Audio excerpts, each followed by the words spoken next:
The hour of convening having arrived, all members of this House will please report to the floor and take your seats. All members will please take their seats and report to the floor of the House. The clerk will ring the bell.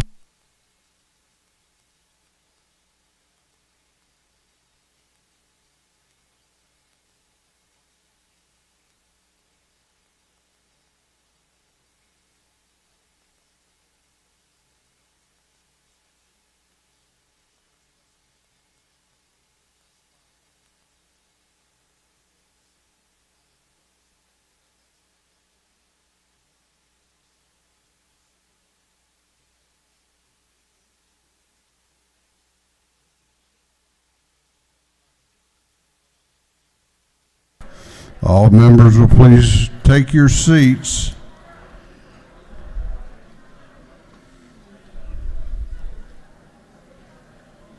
We're going to have the morning roll call. All members present will please vote green to signify their presence in the chamber, and the clerk will unlock the machines.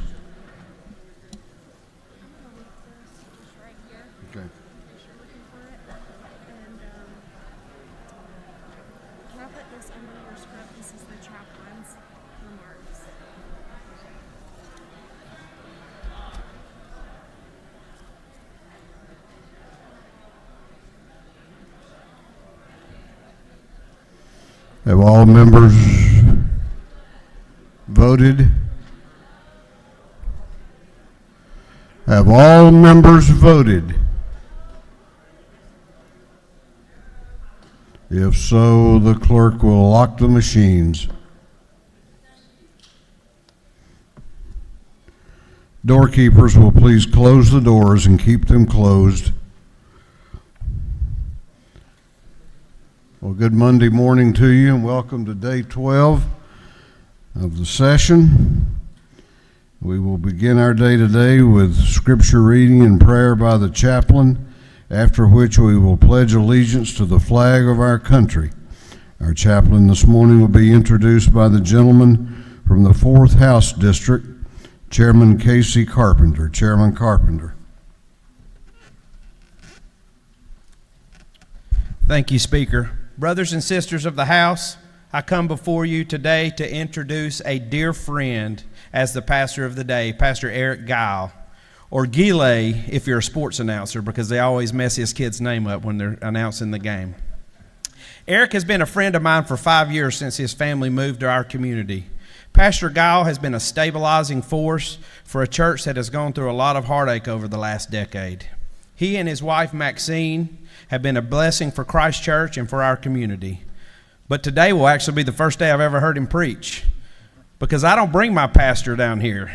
I don't want you guys filling his head with stories that might question his ability to shepherd his flock. In all seriousness, I brought Pastor Guile down here today because we do life together. We have kids that are the same age, and I'm sure if he preaches anything like he parents, we're in for a great surprise. So without further ado, the man, the myth, the legend, Pastor Eric Guile.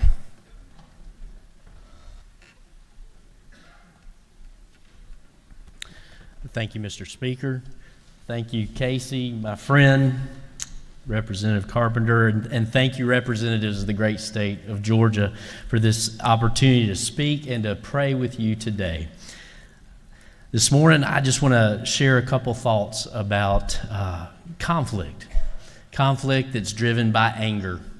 It's something that we face every day. I've even been told that sometimes it breaks out here in this house, that there's a little bit of conflict.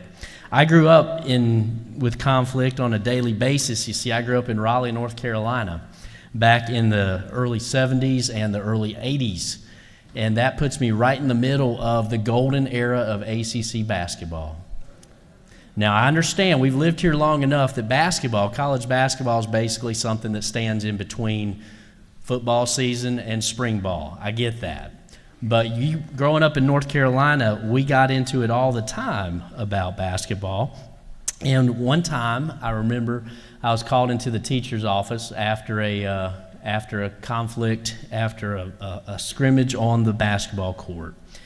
And the other little boy was in there, and the teacher said, "What happened?" And I blurted out, "He called me a Tar Heel." Now, my teacher had grown up on Tobacco Road, and she knew the seriousness of that charge. And she talked to him and gave us both a stern talk, but she said, "Don't you ever call him that again," is how she left it. Now, conflict, it's a part of our fallen human nature. And several years later, I was in the middle of conflict, harsh conflict, ugly conflict. In fact, this morning driving in, when the police rerouted me around because of the bomb scare, it reminded me of this. You see, back in the early 90s, I lived in Belfast, Northern Ireland, for a while. And I got to be an assistant pastor at a church there. And this was, of course, during the time that the historians call the Troubles. It's when the IRA, the Irish Republican Army, was fighting the Loyalists, and they were blowing each other up, and they were shooting each other, and it was a tough place, full of conflict. A couple years before I got there, a friend of mine was driving to her brother's house. He was a warden in a prison, which made him a target for the IRA. Just before she got there, an IRA assassination team ran out when he was getting in his car and shot him dead, and that's what she drove up to the scene of her brother, her younger brother, lying there next to his car.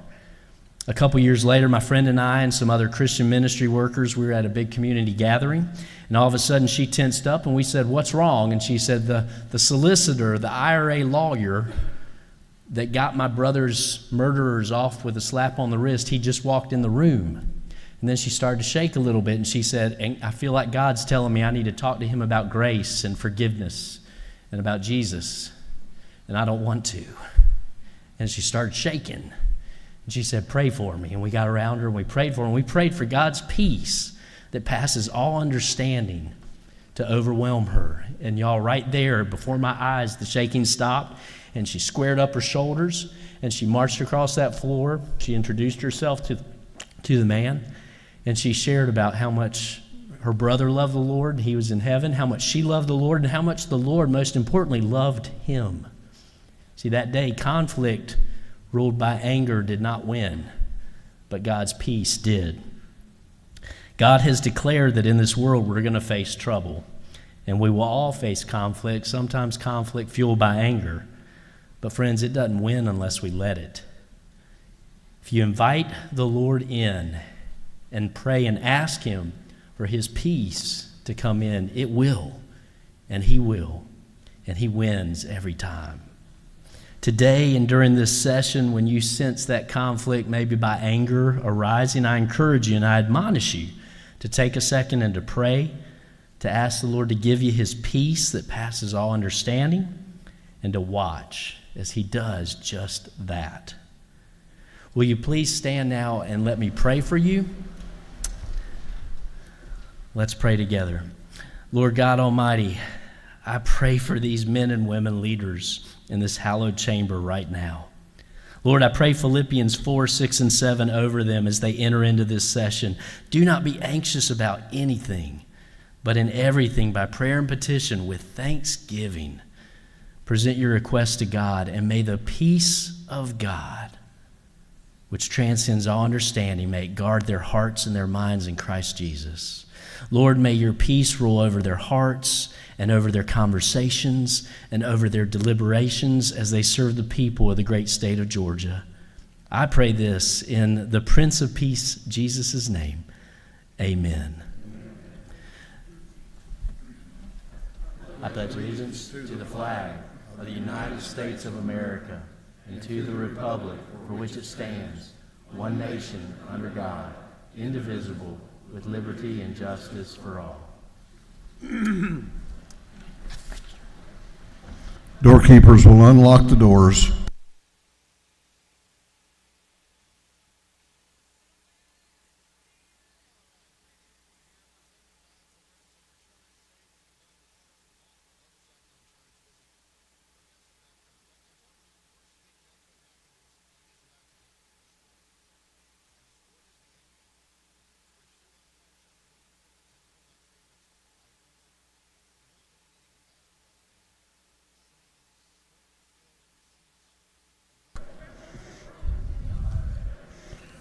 Once again, I'll remind you that members may greet the chaplain in the South Anteroom.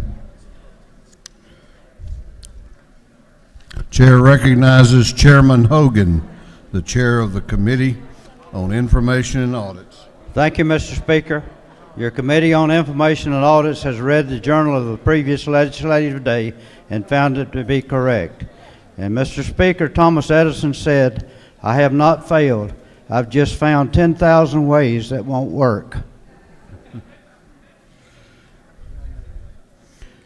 Chairman Hogan, the chair of the Committee on Information and Audits, reports that the journal of the previous legislative day has been read and found to be correct. Is there any objection to the confirmation of the journal? The chair hears none, and the journal is confirmed. The clerk will read the resolution establishing the order of business for the day. Mr. Burns, from the 59th moves following me establishes the order of business in the first part of the period unanimous consents. Introduction of bills and resolutions, first reading and reference of House bills and resolutions, second reading of bills and resolutions, reports of standing committees, third reading and passage of uncontested local bills and resolutions, first reading and reference of Senate bills and resolutions, morning orders. Is there any objection to the adoption of the resolution establishing the order of business for the day? The chair hears none, and the resolution is adopted. First reading of bills and resolutions, the clerk will read. House Bill 1194 by Representative Crowell, the 110th, a bill being titled Act to amend Code Section 4180, the Official Code of Georgia Annotated, relating to safe operations of motor carriers. Motor vehicles. House Bill 1195 by Representative Lumsden of the 12th, Collins of the 68th, Fleming of the 121st, Anderson of the 10th, Williams of the 145th. Bill be titled Act to amend Chapter 85 and Title 36, the Official Code of Georgia Annotated, relating to interlock risk management agencies. Insurance. House Bill 1196 by Representative Powell, the 32nd. Bill be titled Act to amend and Act to provide for homestead exemptions from the Hart County ad valorem taxes. Intergovernmental coordination. House Bill 1197 by Representative Kelly, the 16th. Bill be titled Act to amend Chapter 7 and Title 48 of the Official Code of Georgia Annotated, relating to income taxes. Ways and Means. House Bill 1198 by Representative Carson, the 46th. Belton, the 112th. Thomas, the 21st. Prince, the 127th. Clark, the 147th, and others. Bill be titled an Act to amend Article 2, Chapter 7, Title 48 of the Official Code of Georgia Annotated, relating to the imposition rate computation. Ways and Means. House Bill 1199 by Representative Maynard, the 56th. Bill be titled an Act to amend the Act creating the Board of Commissioners of Fulton County. Governmental Affairs. House Bill 1200 by Representative Wilson of the 80th, Oliver the 82nd, Evans the 83rd, and Holcomb the 81st. Bill be titled Act to amend an Act authorizing the governing authority of the city of Brookhaven to levy an excise tax. Intergovernmental coordination. House Bill 1201 by Representative Dukes, the 154th. Bill be titled an Act to provide for reapportionment of the election districts for the Baker County Board of Education. Intergovernmental coordination. House Bill 1202 by Representative Dukes, the 154th. Bill be titled an Act to amend the Act creating the Board of Commissioners of Baker County. Intergovernmental coordination. House Bill 1203 by Representative Perkle, the 155th, Houston, the 170th, Watson, the 172nd. A bill be titled an Act to amend the Act creating the Board of Commissioners of Tift County. Intergovernmental coordination. House Bill 1204 by Representative Dukes, the 154th, Green, and the 151st, Hobson, the 153rd. A bill be titled an Act to amend the Act creating a Board of Commissioners of Dougherty County. Intergovernmental coordination. House Bill 1205 by Representative Saints, the 180th, and Corbett, the 174th. Bill be titled an Act to amend an Act to amend, restate, revise, reorganize, and modernize the law relating to the Board of Commissioners of Camden County. Intergovernmental coordination. House Bill 1206 by Representative Benton of the 31st. Bill be titled an Act to establish a system of public schools in the city of Jefferson, Georgia. Intergovernmental coordination. House Bill 1207 by Representative Perkle, the 155th, Houston, the 170th, Watson, the 172nd. Bill be titled an Act to amend the Act creating the Tift County Board of Education. Intergovernmental coordination. House Bill 1208 by Representative Rhodes, the 120th. The bill be titled an Act to amend the Act creating the Board of Commissioners of Greene County. Intergovernmental coordination. House Bill 1209 by Representative Rhodes, the 120th. The bill be titled an Act to amend the Act creating the Board of Education of Greene County. Intergovernmental coordination. House Bill 1210 by Representative Bonner, the 72nd. Mathiak, the 73rd. Singleton, the 71st. And Jackson, the 64th. Bill be titled an Act to amend an Act creating the Board of Commissioners of Fayette County. Intergovernmental coordination. House Bill 1211 by Representative Frazier, the 126th. The bill be titled an Act to amend an Act creating the Board of Commissioners of Burke County. Intergovernmental coordination. House Bill 1212 by Representative Frazier. The 126th bill be titled, an act amending an act creating the Burke County Board of Education. Intergovernmental coordination. House Bill 1213 by Representative Chokas. The 138th bill be titled, an act amending an act creating the Board of Commissioners of Marion County. Intergovernmental House coordination. Bill 1214 by Representative Scott. The 76th bill be titled, an act amending an act changing the composition of and manner of selection of the Clayton County Board of Education. Intergovernmental coordination. House Bill 1215 by Representative Thomas. The 21st away to the 9th. Jones the 47th. Carson the 46th. Gullett to the 19th, and others. The bill be titled, an act to amend Code Section 22, 2089 of the Official Code of Georgia, annotated relating to funding for state charter schools. Education. House Bill 1216 by Representative McDonald the 26th, Collins the 68th, Powell the 32nd, Hitchens the 161st, Burns the 59th, and others.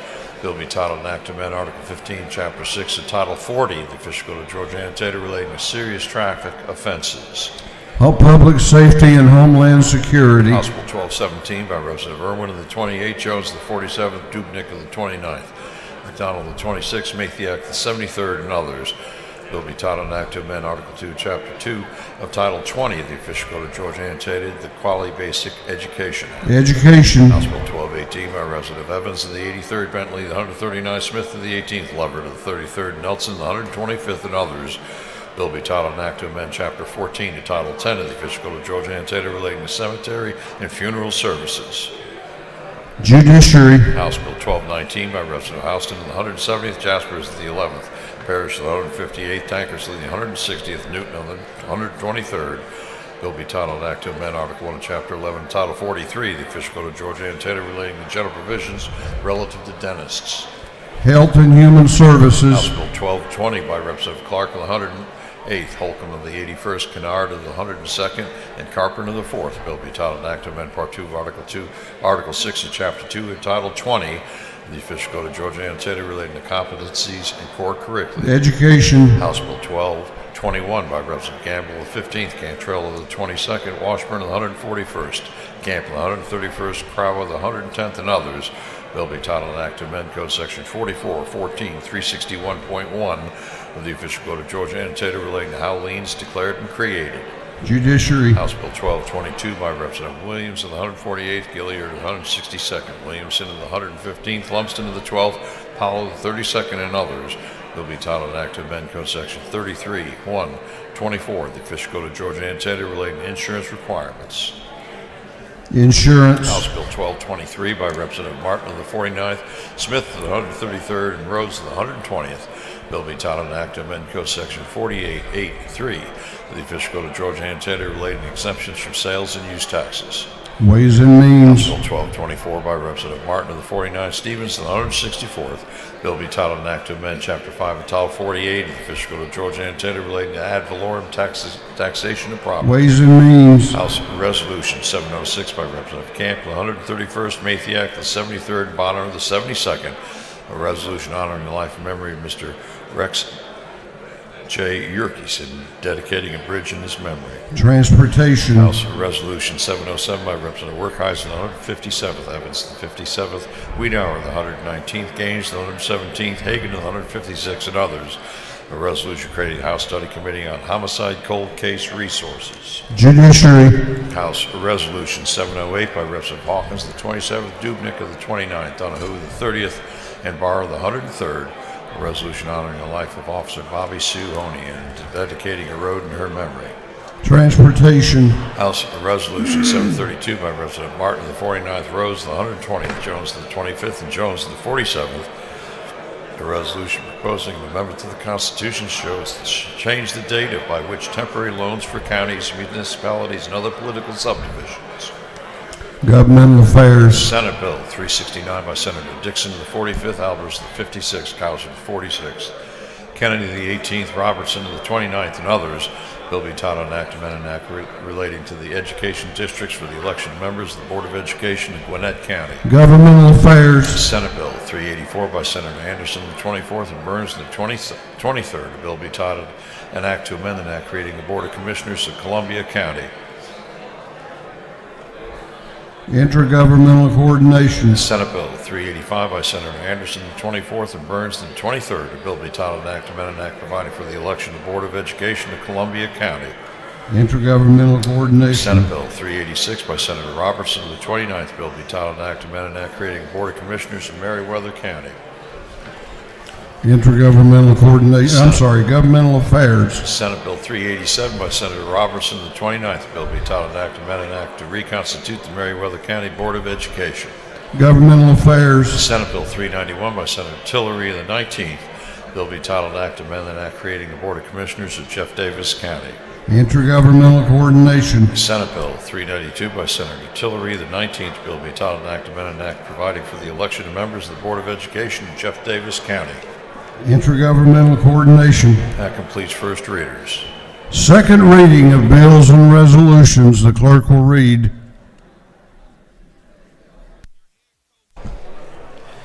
House Bill 1155 by Representative Barton of the 5th, a bill to amend an act providing for the office of Commissioner of Gordon County. House Bill 1156 by Representative Hatchett of the 150th, a bill to amend an act creating a Board of Commissioners of Johnson County. House Bill 1157 by Representative Hatchett of the 150th, a bill to amend an act providing reapportionment or redistricting of the district from and by which members of the Board of Education of Johnson County are elected. House Bill 1158 by Representative Carson of the 46th, Irwin of the 28th, Jaspers of the 11th, Cantrell of the 22nd, Setzler of the 35th, and others, a bill relating to general provisions regarding parent and child relationship. House Bill 1159 by Representative Green of the 151st, a bill to amend an act to increase the number of commissioners of roads and revenues for the county of Calhoun from 3 to 5. House Bill 1160 by Representative Green of the 151st, a bill to amend an act creating the Board of Commissioners of Clay County. House Bill 1161 by Representative Green of the 151st, a bill to amend an act reconstituting the Board of Education of Clay County. House Bill 1162 by Representative Pruitt of the 149th, a bill to amend an act reapportioning the election districts of the Board of Education of Telfair County. House Bill 1163 by Representative Pruitt of the 149th, a bill to amend an act providing for the election of members of the Board of Education of Dodge County. House Bill 1164 by Representative Pruitt of the 149th, a bill to amend an act creating the Office of Commissioner of Dodge County. House Bill 1165 by Representative Pruitt of the 149th, a bill to amend an act to provide for the composition of the Board of Education of Wheeler County. House Bill 1166 by Representative Yerta of the 152nd, a bill to amend an act reconstituting the Board of Education of Lee County. House Bill 1167 by Representative Rhodes of the 120th, a bill to amend an act reconstituting the Board of Education of Telfair County. House Bill 1168 by Representative Perkle of the 155th, a bill to amend an act to provide election of members of the Board of Education of Turner County. House Bill 1169 by Representative Perkle of the 155th, a bill to amend an act creating the Board of Commissioners of Turner County. House Bill 1170 by Representative Taylor of the 173rd, LaHood of the 175th, Watson of the 172nd, a bill to amend an act creating the Board of Commissioners of Thomas County. House Bill 1171 by Representative Dickey of the 140th, Washburn of the 141st, Holmes of the 129th, the bill to amend an act to reconstitute the Board of Education of Monroe County. House Bill 1172 by Representative Dickey of the 140th, Washburn of the 141st, Holmes of the 129th, the bill to amend an act to create a Board of Commissioners of Roads and Revenues for the County of Monroe. House Bill 1173 by Representative Belton of the 112th, a bill to amend an act creating a Board of Commissioners of Morgan County. House Bill 1174 by Representative Belton of the 112th, a bill to amend an act providing for the election of members of the Board of Education of Morgan County. House Bill 1175 by Representative Perkle of the 155th, Camp of the 131st, Campbell of the 171st, and Jenkins of the 132nd, a bill relating to standards labeling and adulteration of food. House Bill 1176 by Representative Perkle of the 155th and Clark of the 147th, a bill relating to selling and other trade practices. House Bill 1177 by Representative Bazemore of the 63rd, Beverly of the 143rd, Bennett of the 94th, Williams of the 37th, Hughley of the 136th, and others, a bill relating to general provisions of labor and industrial relations. House Bill 1178 by Representative Bonner of the 72nd, Jones of the 47th, Dubnick of the 29th, Irwin of the 28th, Wade of the 9th, and others, a bill relating to review and removal of students in elementary and secondary education. House Bill 1179 by Representative McLeod of the 105th, Alexander of the 66th, Mitchell of the 88th, Kendrick of the 93rd, Scott of the 76th, and others, a bill relating to holidays and observances.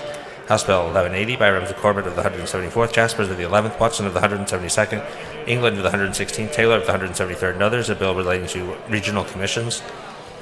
House Bill 1181 by Representative Jackson of the 64th, Dreyer of the 59th, Bazemore of the 63rd, Bruce of the 61st, Thomas of the 65th, and others, a bill relating to development authorities.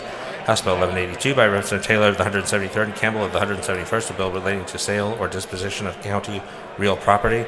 House Bill 1183 by Representative Gunter of the 8th, Lumsden of the 12th, Scoggins of the 14th, Smith of the 18th, Kelly of the 16th, and others, a bill relating to bonds and recognizance. House Bill 1184 by Representative Williams of the 168th, Abstention of the 104th, Hogan of the 179th, Smyrie of the 135th, Gaines of the 117th, a bill relating to effectiveness of educational programs. House Bill 1185 by Representative Lewis Ward of the 109th, Beverly of the 143rd, Bennett of the 94th, Brenner of the 85th, a bill relating to decisions on ward's well-being, obligations of guardian, and liability of guardian. House Bill 1186 by Representative Houston of the 170th, Dubnick of the 29th, Irwin of the 28th, Cooper of the 43rd, Lott of the 122nd, and others. A bill relating to state speech, language, pathology, and audiology licensing. House Bill 1187 by Representative Williams of the 148th, Gravely of the 67th, Corbett of the 174th, Gamble of the 15th, Rhodes of the 120th, and others. A bill relating to exemptions from sales and use tax. House Bill 1188 by Representative Lott of the 122nd, Gravely of the 67th, Basemore of the 63rd, Smith of the 18th, Bumpton of the 17th, and others. A bill relating to child molestation and aggravated child molestation. House Bill 1189 by Representative Williamson of the 115th, Kelly of the 16th. A bill relating to imposition rate computation, exemptions, and credits relative to state income tax. House Bill 1190 by Representative Scoggins of the 14th, Gamble of the 15th, Kelly of the 16th. A bill to amend an act providing for the Board of Education of Bartow County.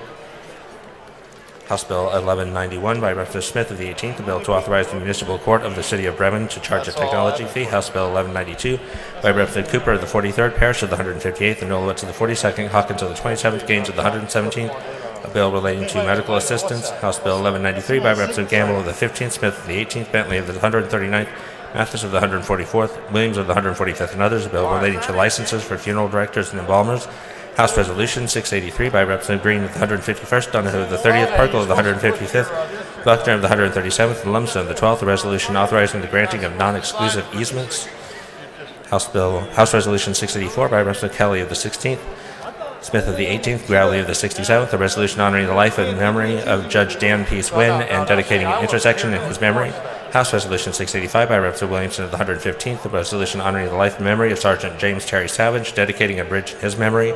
House Resolution 686 by Representative Watson of the 172nd, Burns of the 159th, Buckner of the 137th, Corbett of the 174th, and Hatchett of the 150th. Resolution proposing amendment to the Constitution so as to provide for a reduction in the rate of the ad valorem tax assessment of timber at sale or harvest. 3 second readers.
Reports of standing committees. The clerk will read.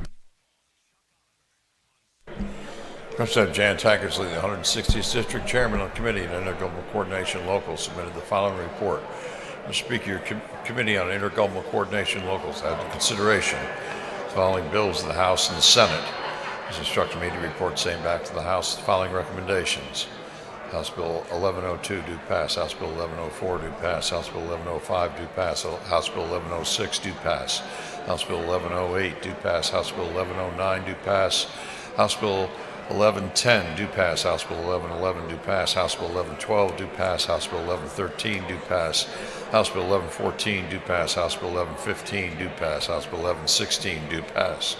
House Bill 1117 do pass. House Bill 1118 do pass. House Bill 1119 do pass. House Bill 1122 do pass. House Bill 1123 do pass. House Bill 1124 do pass. House Bill 1125 do pass. House Bill 1126 do pass. House Bill 1127 do pass. House Bill 1128 do pass. House Bill 1129 do pass. House Bill 1135 do pass. House Bill 1136 do pass. House Bill 1139 do pass. House Bill 1140 do pass. House Bill 1141 do pass. House Bill 1142 do pass. House Bill 1143 do pass. Senate Bill 365 do pass. Senate Bill 367 do pass. Senate Bill 373 do pass. House Bill 872 do pass. House Bill 878 House Bill 1032 do pass. House Bill 1101 do pass. Senate Bill 347 do pass. Senate Bill 362 do pass. Senate Bill 368 do pass. Respectfully submitted, Representative Tankers to the 160th District. Chairman, that completes the reading of the reports of standing committees.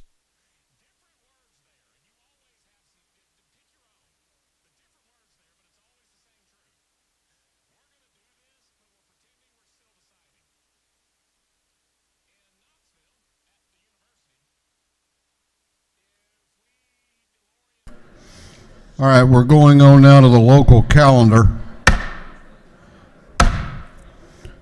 Third reading and passage of uncontested local bills.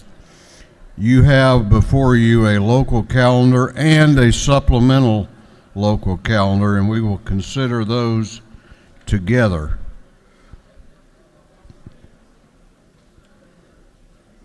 If there is no objection, we will vote on the local calendar and the supplemental local calendar as a whole with a recorded vote. Hearing no objection, it is so ordered. The clerk will read the local calendar and the supplemental local calendar. House Bill 1102 by Representative Green in the 151st Early County. House Bill 1104 by Representative Houston in the 170th Cook County. House Bill 1105 by Representative Houston in the 170th Cook County. House Bill 1106 by Representative Williams in the 148th Wilcox County. House Bill 1108 by Representative Rhodes in the 120th Putnam County. House Bill 1109 by Representative Mathiak in the 73rd Griffin Spalding County. House Bill 1110 by Representative Mathiak, the 73rd Spalding County. House Bill 1111 by Representative Meeks in the 178th Pierce County. House Bill 1112 by Representative Meeks in the 178th Pierce County. House Bill 1113 by Representative Perkle, 155th Ben Hill County. House Bill 1114 by Representative Benton of the 31st Jackson County. House Bill 1115 by Representative Benton of the 31st City of Commerce. House Bill 1116 by Representative Benton of the 31st Jackson County. House Bill 1117 by Representative Stevens of the 164th Bryan County. House Bill 1118 by Representative Ballinger of the 23rd Cherokee County. House Bill 1119 by Representative Campbell of the 171st Decatur County.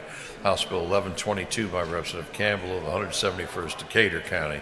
House Bill 1123 by Representative Hogan of the 179th Glynn County. House Bill 1124 by Representative Blackman of the 146th Houston County. House Bill 1125 by Representative Perkle of the 155th Ben Hill County. House Bill 1126 by Representative Deloach of the 167th McIntosh County. House Bill 1127 by Representative Carpenter of the 4th Whitfield County. House Bill 1128 by Representative Carpenter of the 4th Whitfield County. House Bill 1129 by Representative Corbett of the 174th Charlton County.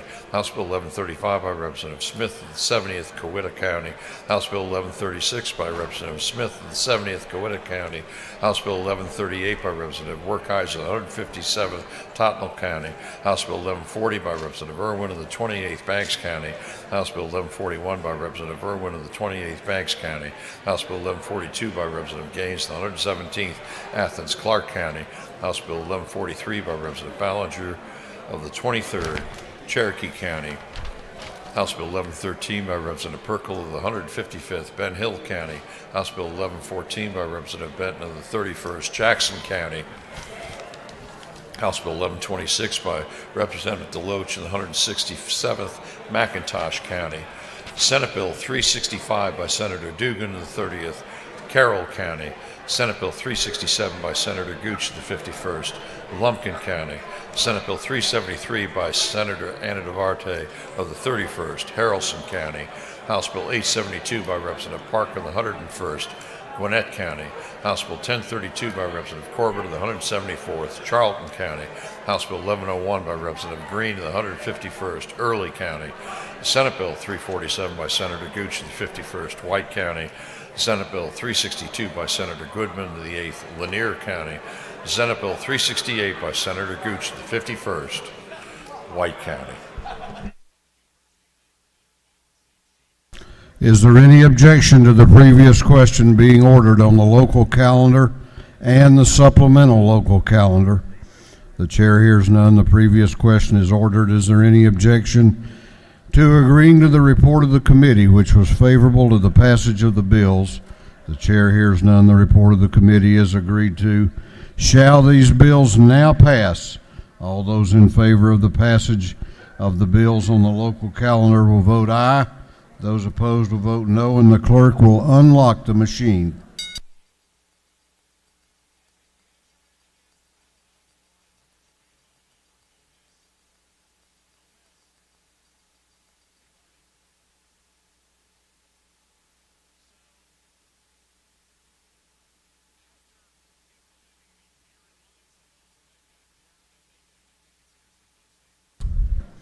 Have all members voted?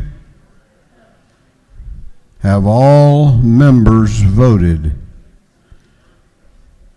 If so, the clerk will lock the machine on the passage of the bills on the local calendar. The ayes are 148, the nays are 7. These bills, having received the requisite constitutional majority, are therefore passed. What purpose does Chairman Tankersley rise?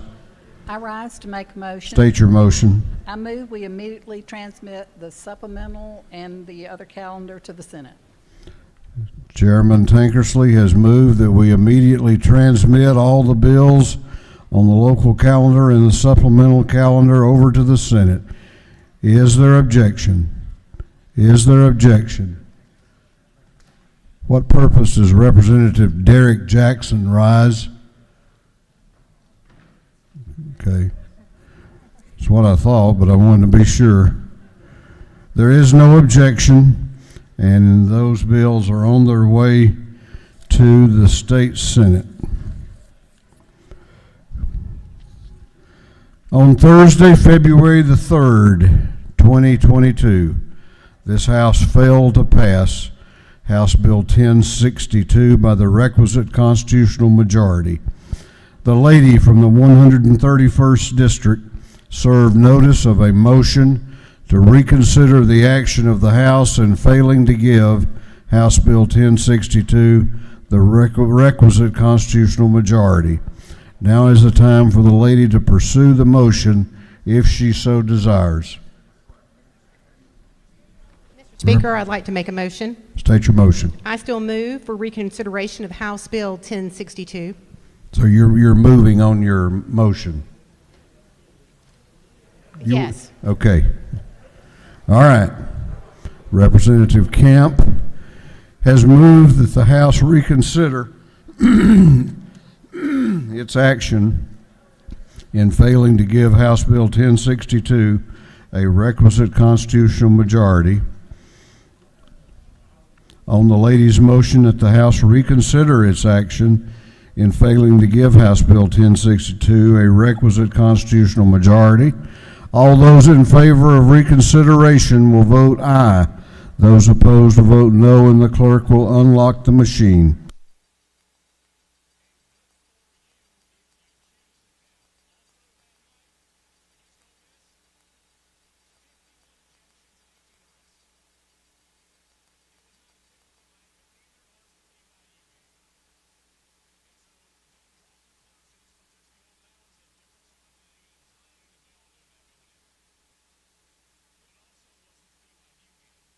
Have all members voted?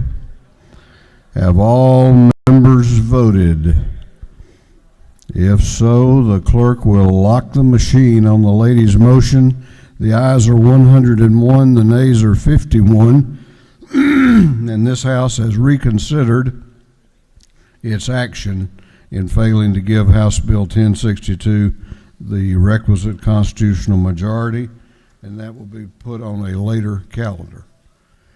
What purpose does Chairman Tankersley rise? Mr. Speaker, I rise to make a motion. State your motion. I move that House Bill 1029, House Bill 1030, House Bill 1031, and House Bill 1062 be recommitted to the House Intergovernmental Coordination Committee. Clerk will read the caption. House Bill 1029 by Representative Jones, the 47th, be titled, An Act to Amend an Act incorporating the City of Milton in Fulton County, Georgia. House Bill 1030 by Representative Jones, the 47th, be titled, An Act to Amend an Act incorporating the City of Milton in Fulton County, Georgia. And House Bill 1031 by Representative Jones, the 47th, to be titled, An Act to Amend an Act incorporating the City of Milton in Fulton County, Georgia.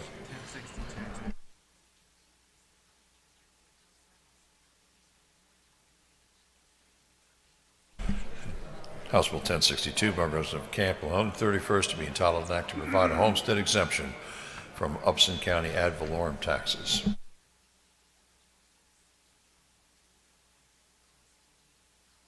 On the lady's motion that House Bills 1029, 1030, 1031, and 1062 be recommitted to the Intergovernmental Coordination Committee, is there objection? Is there objection? The chair hears none, and those bills are back in intergovernmental coordination. We're going on now to morning orders.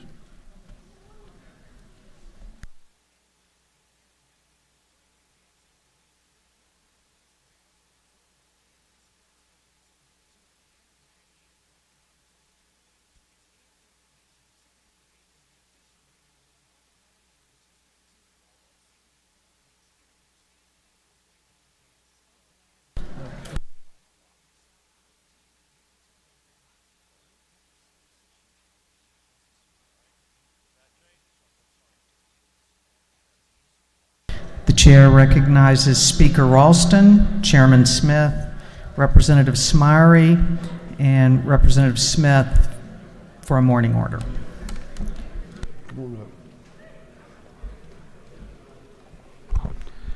Thank you, Madam Speaker.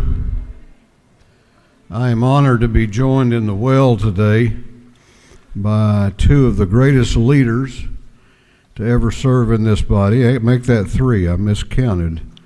The Dean of the House, Calvin Smyrie, Rules Chairman Richard Smith, and Representative Vance Smith. The four of us, along with many others in this body and around this Capitol, share a special bond. We were blessed to have had the friendship, the wise counsel, and just plain fun of knowing Pete Robinson. Pete Robinson served in this body and then went on to distinguished service in the state Senate, and everywhere he went, he became a leader. But I knew of no one who worked as hard as he did to stay out of the limelight and stay below the radar, who wielded at the same time such strong influence over state government. He was a great counselor to governors, legislators, and a speaker. He did not seek out credit. To him, political differences never were obstacles to arriving at a solution. Besides being a loving father to his three children, perhaps his greatest legacy is the number of young people he mentored in the ways of government and with whom he generously shared his knowledge and experience. We lost Pete last July, much too young and much too quickly, and I know I and others miss him very much still today. But his quiet influence, we know, will never die. Pete's three children, Carolyn, Miller, and Grant, are with us today and will be in the ante room shortly after we conclude up here for those who wish to greet them. And I yield the well now to Chairman Richard Smith.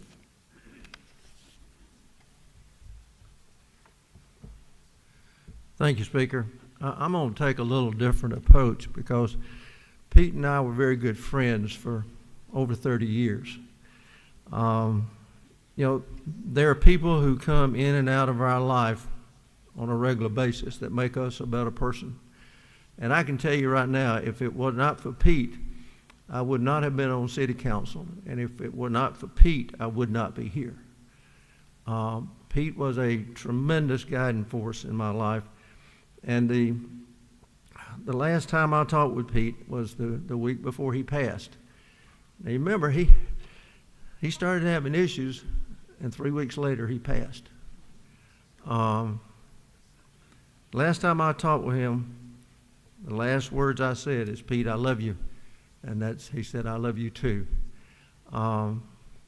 We need to remember life is real fragile. That's all I've got to say, but I miss him, and there hasn't been a day that's gone by I haven't thought about him. And every time I'm sitting up there in rules or in my office or talking with you, first thing I think about is, if Pete was sitting across the aisle, how would he and I discuss it? So he played a major influence on me, and I'll tell you, I really miss him, and I didn't know if I could come up here and do this, Speaker. Yield to Dean Smyrie. Thank you very much, Mr. Speaker, and thank you for bringing this resolution. And as chair of the Columbus delegation in this House, Representative Smith, Representative Van Smith and Richard Smith, Representative Carolyn Hughley, and Representative Debbie Buckner, I'm really thrilled to say a word or two on behalf of Pete. Pete and I were dear friends.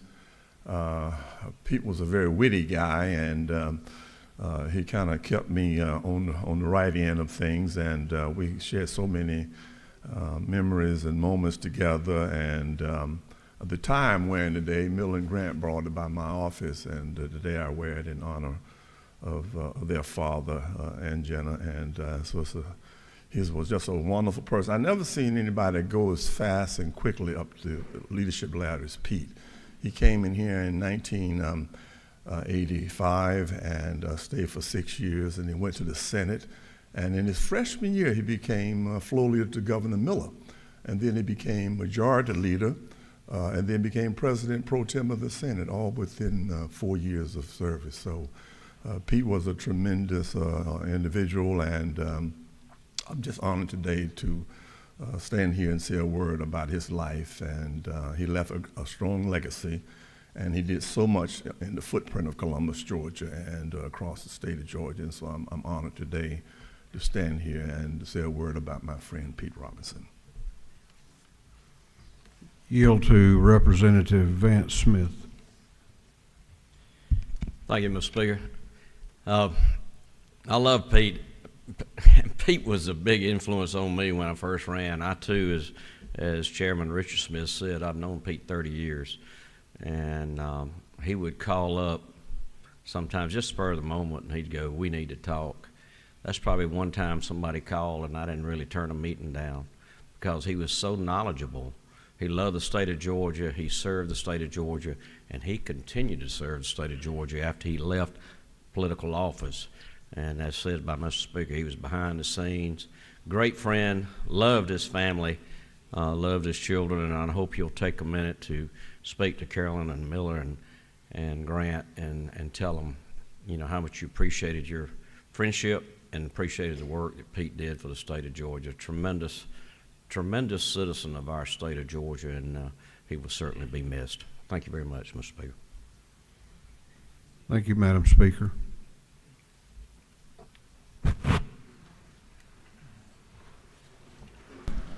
Chair recognizes Representatives Corbett, Stevens, Hatchett, and Ridley for a morning order.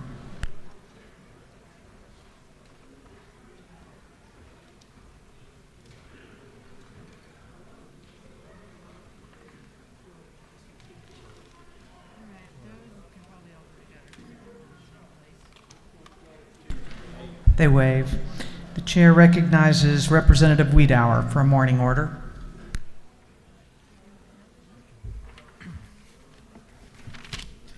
Thank you, Madam Speaker. Good morning, colleagues.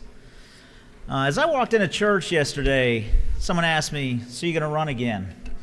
I almost surprised myself how joyfully I said, "Absolutely." But almost immediately I began thinking about how many of you in this chamber who won't be with us next year, and how each of you would have responded to that same question. Some are retiring, some running for different offices, some leaving to satisfy the pressures which are created back home in our time here. With these departures, we'll lose tremendous amount of institutional knowledge, collaborative thinkers, and good friends. Coincidentally, this week's devotional was about the weight we all carry around every day, and it led me to continue to reflect on the people in this room and how no matter where we come from, no matter what our backgrounds are, no matter what our political affiliations are, we all carry around the weight of serving this great state. As we began this session, there's been a lot of divisiveness in this room. We need to remember that this is a citizen legislature and that we're all giving up things back home to serve our communities. We leave behind jobs, the comforts of our own homes, and most importantly, our families. All those things carry a weight with them, all while putting the weight of our communities on our shoulders. All this led me to acknowledge that regardless of my opinion of a particular policy, I have compassion for the weight we all carry when we come in this chamber, and that I care for the people in this chamber. I want to encourage everyone here to lead in a way our world needs most right now, which is respectfully. Disagree, sure, but let's do it respectfully. Build relationships with people who don't think like you. Let's not further the dehumanization of elected officials, which continues to run off good people who choose to satisfy their weight of responsibility back home instead of being part of what can be a very toxic environment. Let's have compassion for the weight we each carry and look for the good qualities in your fellow colleagues. Madam Speaker, thank you for the time this morning. Respectfully, I yield the will.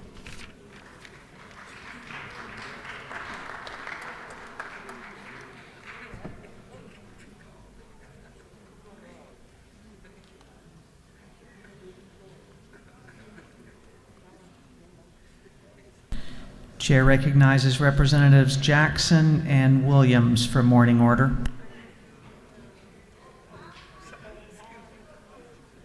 Good morning, Madam Speaker, and good morning to everyone. Lives of great men all remind us we should make our lives blind, and departing leave behind us footprints on the sands of time.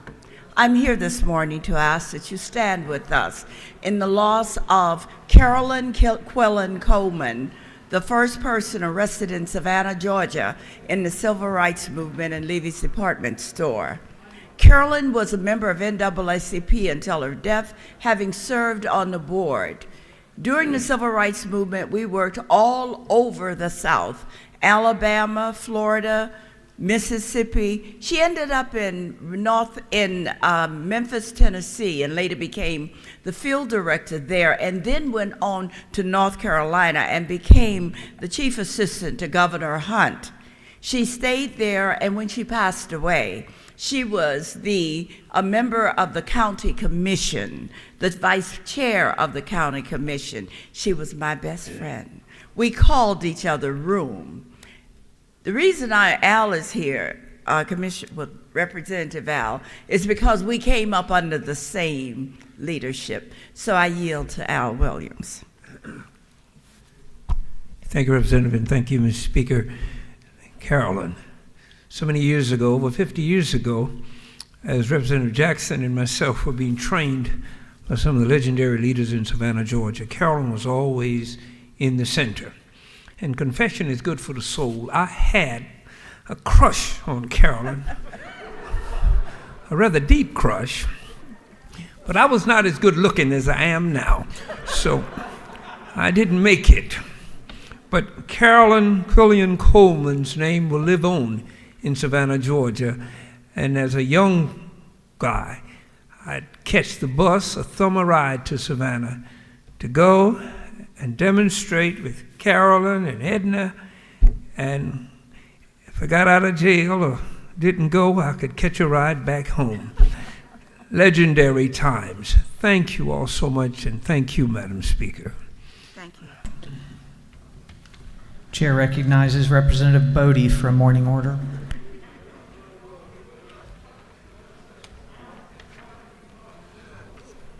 Thank you, Madam Speaker. Today I rise in Black history to honor the life of Reverend James Edward Orange.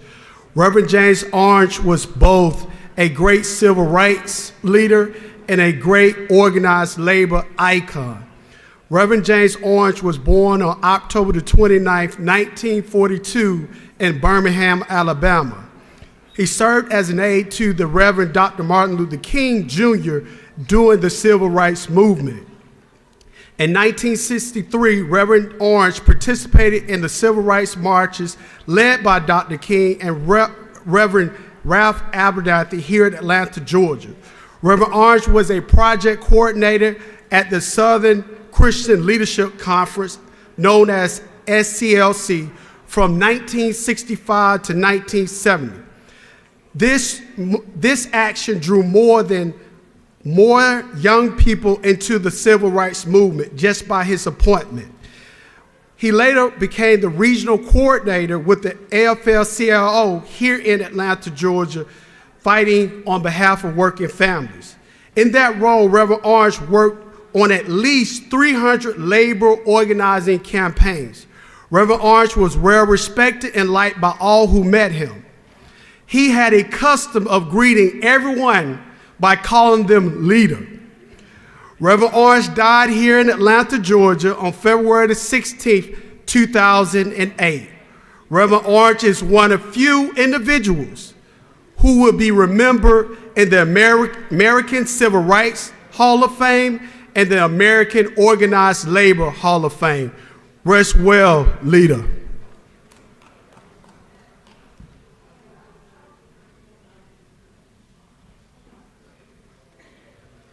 Chair recognizes Representative Wilson for a morning order. Thank you, Madam Speaker. Colleagues, today I bring to you Caleb, Georgia's adopted child of the day. Caleb is a funny, friendly, helpful, and easygoing teen who enjoys riding his bike, climbing trees, and playing basketball, video games, and board games. Monopoly and Clue are his favorites. Caleb is just one of the hundreds of Georgia children waiting for adoption in our state. Thank you, Madam Speaker.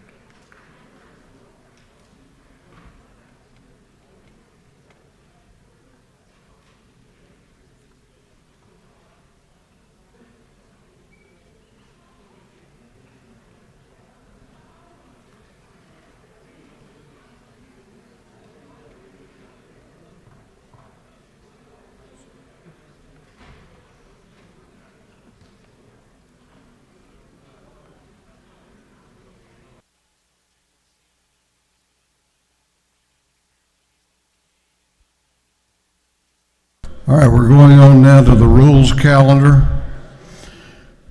Going on to the rules calendar. Clerk will read the caption to House Bill 891. House Bill 891 by Representative Williamson of the 115th be entitled an Act to amend Chapter 1 of Title 7 of the Official Code of Georgia annotated relating to financial institutions so as to provide for numerous updates. This bill having referred to the Committee on Banks and Banking, that committee recommends that this bill do pass.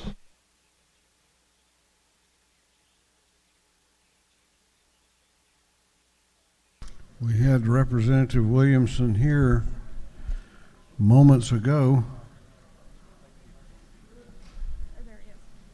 Okay. Chair recognizes Representative Williamson to present the bill. Thank you, Mr. Speaker, members, colleagues of the House. I rise today to present you the annual Department of Banking and Finance. I'm out of breath, excuse me. Indeed, or I apologize. The annual Department of Banking and Finance housekeeping bill.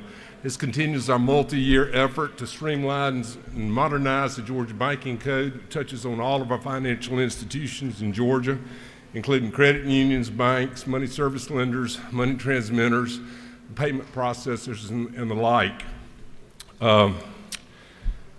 The legislation is supported by the Georgia Bankers Association, Southeastern League of Credit Unions, the Georgia Credit Union affiliates, Mortgage Bankers Association, Georgia Financial Services Association, and the Georgia Installment Lenders Association. It proposes a much-needed cleanup language. It's a long bill, but most of its terms and operational efficiencies include updates to language, updates to reporting requirements, updates to change and control procedures. It adds ownership entities for LLCs. feel like I'm on the football field, Mr. Representative. It gives credit union boards meeting flexibility and gives smaller credit unions loan limit flexibility. I'd be happy to answer any questions. If not, Mr. Speaker, I'll be glad to yield the will and ask for your favorable consideration.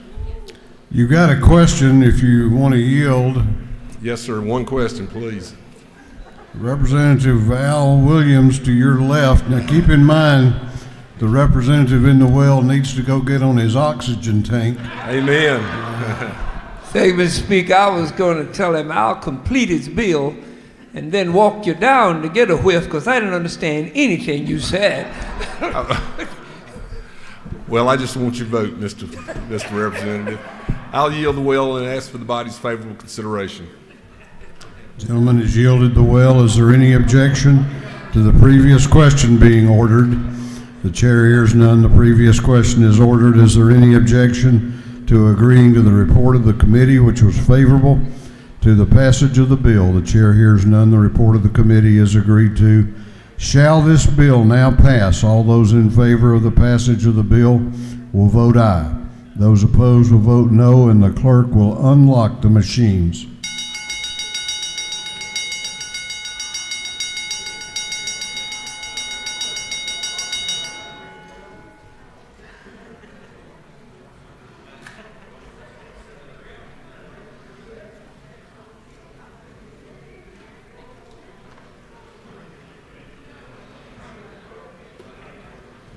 Have all members voted?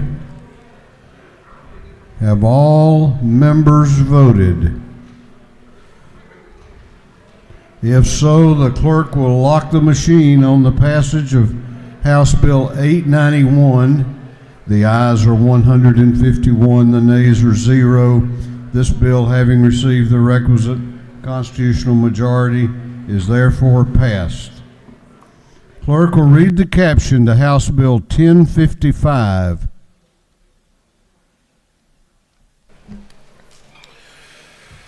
House Bill 1055 by Representative Ridley, the sixth, and others to be titled an act to amend Code Section 41(1) of the Official Code of Georgia annotated relating to definitions relative to motor vehicles and traffic. This bill having referred to the Committee on Motor Vehicles, that committee recommends that this bill do pass. Chair recognizes Representative Ridley to present the bill. Thank you, Mr. Speaker. Good morning, everybody. I'm excited for all of us to be here today. We've got some sweeping legislation. I think you all will be ready to go back home and use this for re-election. What we're doing here on this bill, House Bill 1055, is it's moving the weight of a ATV from 2,500 to 3,500 pounds. The reason it's doing that is because just like everything else, it's going to electric, and the battery compartments weighs more than a gas-powered engine does, so we're moving that up. Mr. Speaker, at this time I'll take any questions. You do not have any questions. Amen. Thank y'all. Is there any objection to the previous question being ordered?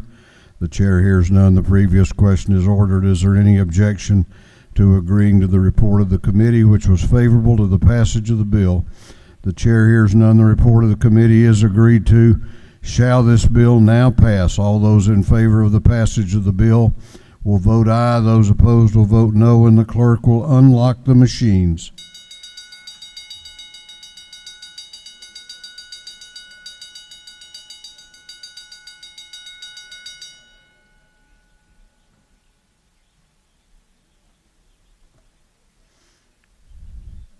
Have all members voted? Have all members voted? If so, the clerk will lock the machines on the passage of House Bill 1055. The ayes are 150. The nays are 2. This bill, having received the requisite constitutional majority, is therefore passed. Clerk will read the caption to House Bill 780. House Bill 780 by Representative Leverett of the 33rd, to be entitled an act to amend Title 47 of the Official Code of Georgia Annotated relating to retirement and pensions so as to provide for membership of full-time judges of the statewide business court and the retirement plan established for appellate court judges. This bill having been referred to the Committee on Retirement, that committee recommends that this bill do pass. Chair recognizes Representative Leverett to present the bill. Thank you, Mr. Speaker. Ladies and gentlemen of the House, I'm presenting to you today House Bill 780, which, to pick up on the comments that Representative Ridley made, this is the one bill that could probably make a bill on ATV weights seem sexy and like a great campaign issue by comparison. It's a retirement bill. It would move the single judge of the statewide business court, which was created back in 2018 by the voters of this state on a constitutional amendment, from the judicial retirement system to the employee retirement system, which may seem rather odd because he is a judge, but as a judge he has statewide jurisdiction like the judges of the appellate courts. He actually sits in the Deal Center across the street here and has statewide jurisdiction like them, and administratively he is assigned to the Georgia Court of Appeals, the judges of which are all actually in the employee retirement system. Appellate court judges are in the ERS. And so this would move him into ERS to sort of rectify that incongruity where he's the only one in that building who's not in ERS and is in JRS. So we believe this is a more appropriate place for him to be. As Yogi Berra said, if you don't know where you're going, you can end up somewhere else. Apparently that happened back when we created the court, and so this is just rectifying that incongruity. I would say that there has been an actuarial study. Of course, there'll be a savings to JRS and a cost to ERS, and those net out at about a $7,000 per year cost. And I'll yield the well for questions, Mr. Speaker. You do have a question if you care to yield. I yield. Chair recognizes Representative Jasmine Clark to your left for a question. Does the gentleman yield? I yield, ma'am. So can you just explain to me what is the difference between JRS versus the state employment or retirement system from the perspective of the judge? What will be different for the judge? It's a rather tedious, detailed description, which I have on my phone if you would like to hear it, but basically he gets a little more lucrative retirement a little earlier under JRS, under ERS than he would under JRS. All right, thank you. Thank you, ma'am. Mr. Speaker. No further questions. Thank you, Mr. Speaker. I will yield the well and ask your favorable consideration of House Bill 780. Thank you. Is there any objection to the previous question being ordered? The chair hears none. The previous question is ordered. Is there any objection to agreeing to the report of the committee, which was favorable to the passage of the bill? The chair hears none. The report of the committee is agreed to. Shall this bill now pass? All those in favor of the passage of the bill will vote aye. Those opposed will vote no, and the clerk will unlock the machines.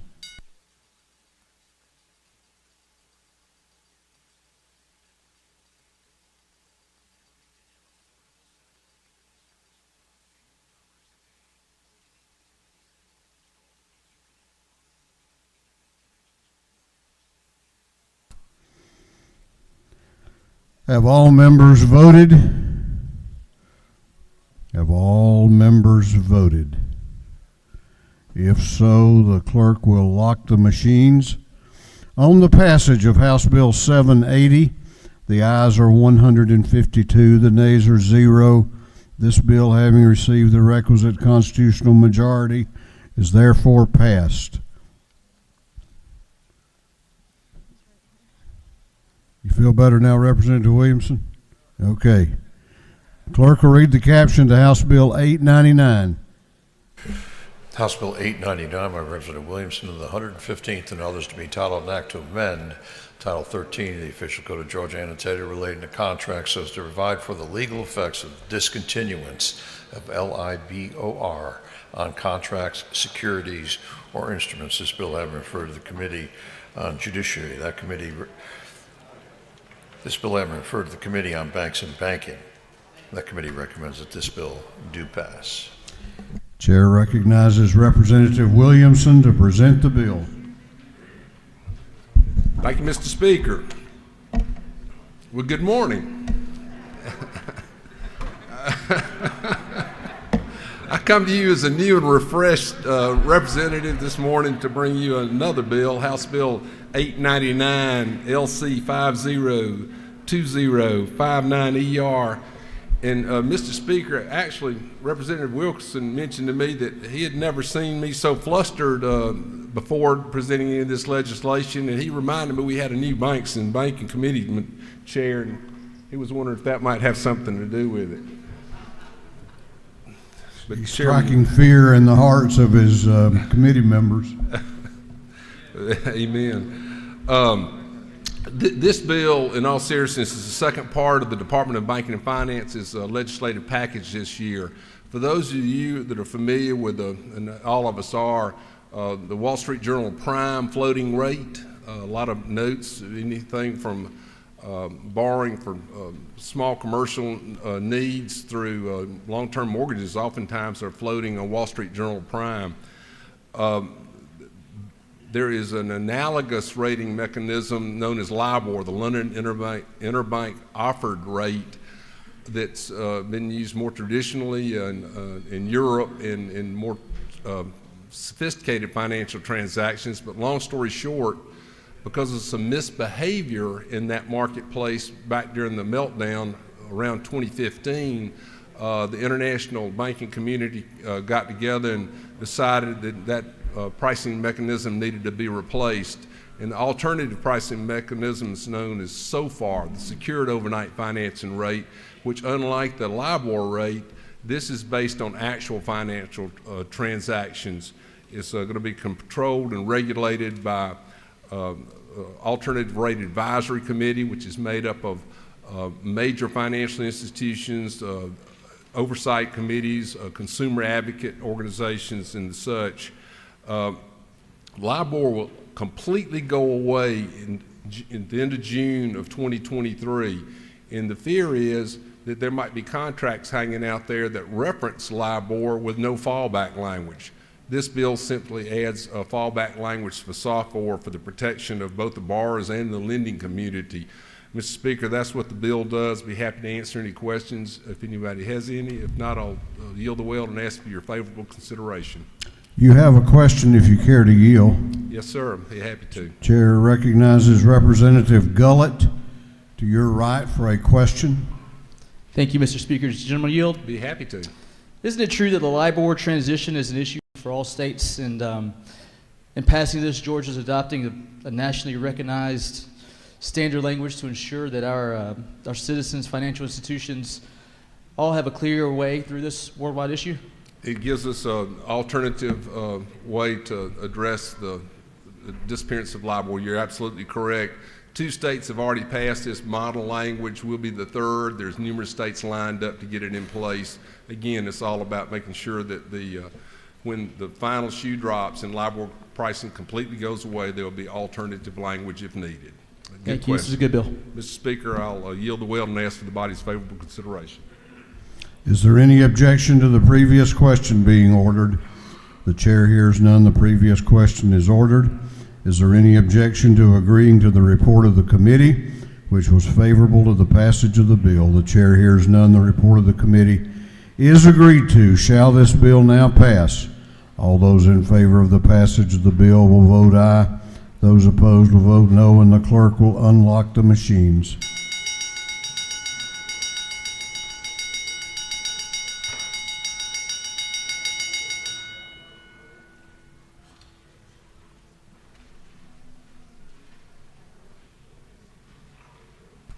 Have all members voted? Have all members voted? If so, the clerk will lock the machine on the passage of House Bill 899. The ayes are 154, the nays are 0. This bill, having received the requisite constitutional majority, is therefore passed. House Bill 961 will be postponed until the next legislative day. Clerk will work on now to the supplemental rules calendar. Supplemental rules calendar. The clerk will read the caption to House Bill 826.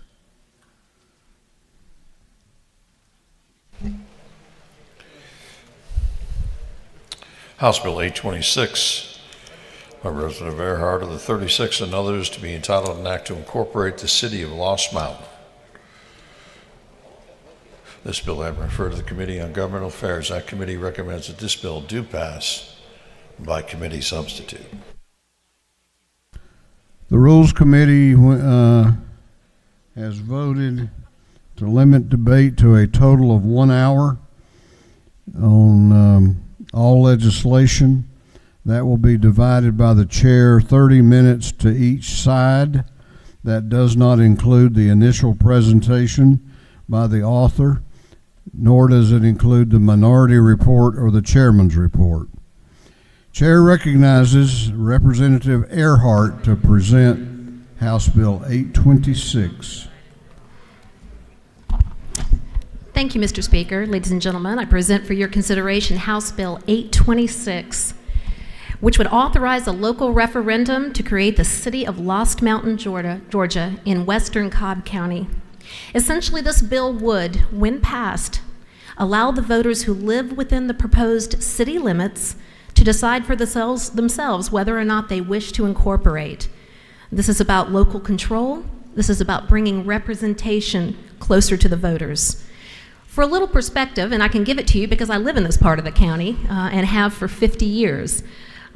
Years ago, when Cobb County was a much smaller county, we had the same number of commission members, 5 folks to represent the entire county. Currently, right now, the folks who live in West Cobb, my neighbors, they do have representation. They do. But it's 1 commissioner for 200,000 people. Upon the creation of the city of Lost Mountain and the creation of a city council elected by the members of that city, that representation would then decrease to 1 for every 12,000 citizens, an appropriate representation. This new city would provide limited city services, planning and zoning, code enforcement, sanitation, and parks and recreation. The governing body would be made up of 6 city council members elected by the city at large, 4-year terms that are staggered. Again, this model with sort of a controlled and just smaller amounts of services, folks, is what is greatly desired in my part of the county. The nice thing about having representation close to home is that you know your representatives, you know your council members because you go to church with them, you see them at the grocery store, you see them at the ballparks. I can tell you that there's a tremendous amount of momentum for the concept of cityhood in western Cobb County. I'm proud to represent that district. I'm proud to know my neighbors and know that they have a beautiful and wonderful vision for western Cobb County. They're excited to have a say in the planning and zoning of their own neighborhoods. Currently, 80% of those on the commission council who make decisions for planning and zoning do not live in that part of the county. So the idea that the folks who are making the decisions about these sorts of things would be folks who actually live in this part of the county. I'm encouraged about the positive feedback that we've had. I'm encouraged about the momentum that we have, and I certainly ask for your favorable consideration. Mr. Speaker, I will yield to any questions. Chair recognizes Representative Jasmine Clark to your left for a question. Thank you, Mr. Speaker. Does the gentlelady yield? I do. Has there been a feasibility study for this city? Yes, and thank you for asking about that. The feasibility study for this proposed city of Lost Mountain was conducted by the Carl Vinson Institute at the University of Georgia. That feasibility study concluded that not only was the city financially viable, but that it would result in a $3.5 million surplus each year. So we do believe that the feasibility gave credence to certainly the economic feasibility of the city. Does the gentlelady further yield? I do. Can you elaborate, when exactly was this feasibility study done, and $3.5 million to who? Say the last part again? And the $3.5 million to who specifically? Right, to the city. That is the surplus to the city. In other words, and the study was conducted last year. It was begun at the beginning of the summer and concluded in late October. And in terms of when I say the surplus, what I mean is that the revenue to the city would exceed its expenditures by $3.5 million. And then my final question, does the gentlelady further yield? I do. How will the people in this proposed city get their fire and police? Right. We are only proposing to provide those 4 services that I mentioned. So city and fire and any other of those types of services would continue to be provided by Cobb County. Thank you. Do you further yield? I'll yield for another question. Chair recognizes the Minority Caucus Whip, Representative Wilkerson, to your left for a question. Thank you, Mr. Speaker. Does the gentlelady yield? I do. I just have a few clarifying questions. I was able to watch the hearing, and as you know, I live right a stone's throw away from this new city. Can you explain the governance model? Because I know East Cobb had a similar governance model of at-large and mayor picking among y'all, the people in there. But if we're trying to get closer to the people, wouldn't it be better to have each district represent their own? Elect their own council people, because you're having districts, but you're having them elected citywide. That seems kind of disproportionate. Thank you for the question. Yeah, the importance there is to ensure that all parts of the new city are represented.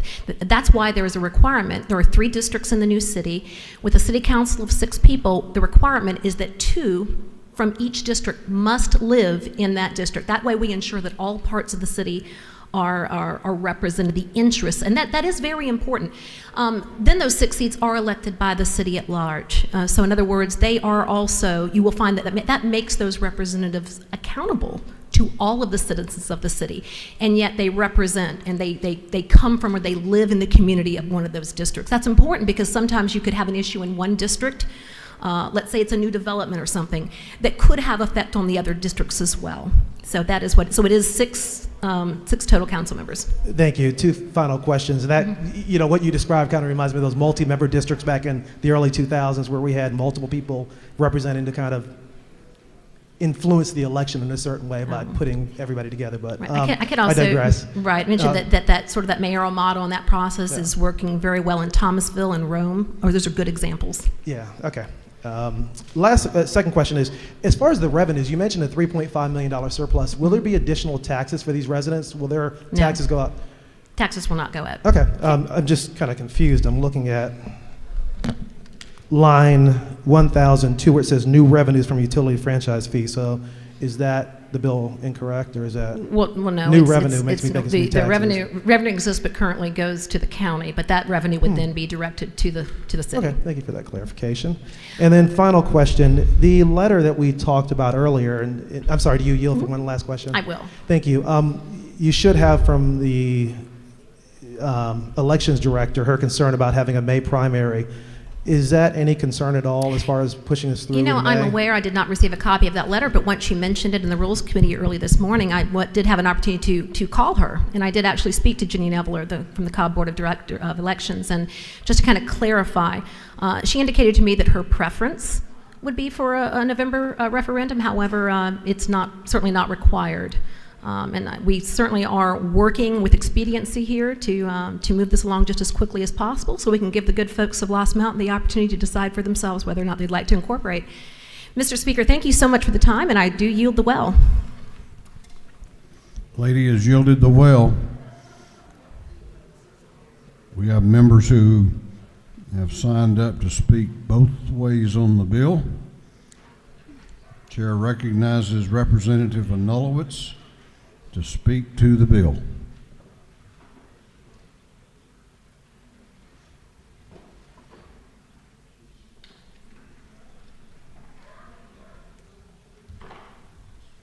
Thank you, Mr. Speaker, and I apologize. I'm about as out of breath as Representative Williamson was a little while ago. And I'm in good shape.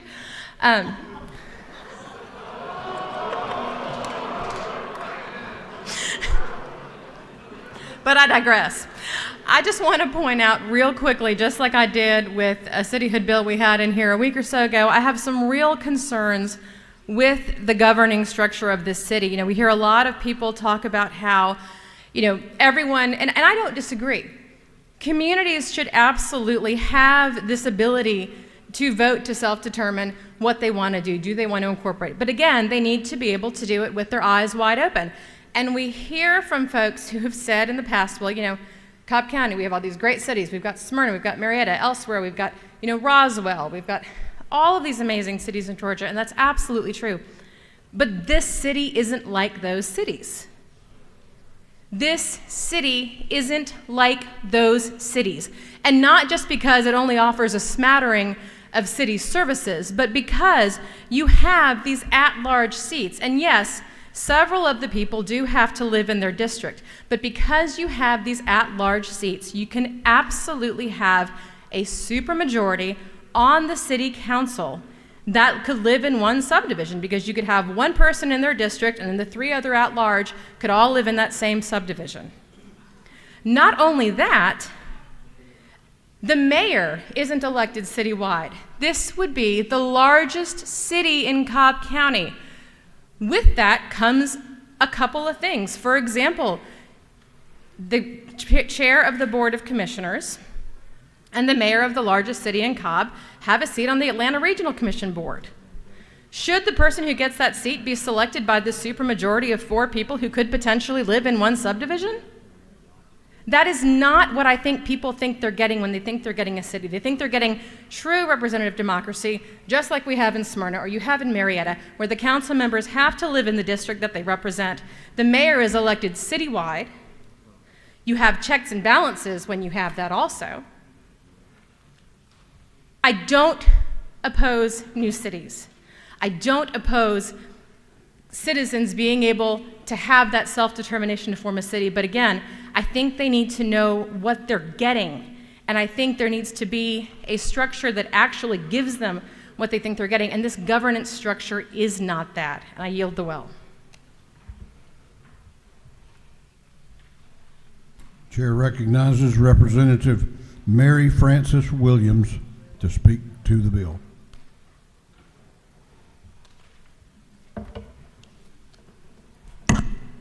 Thank you, Mr. Speaker.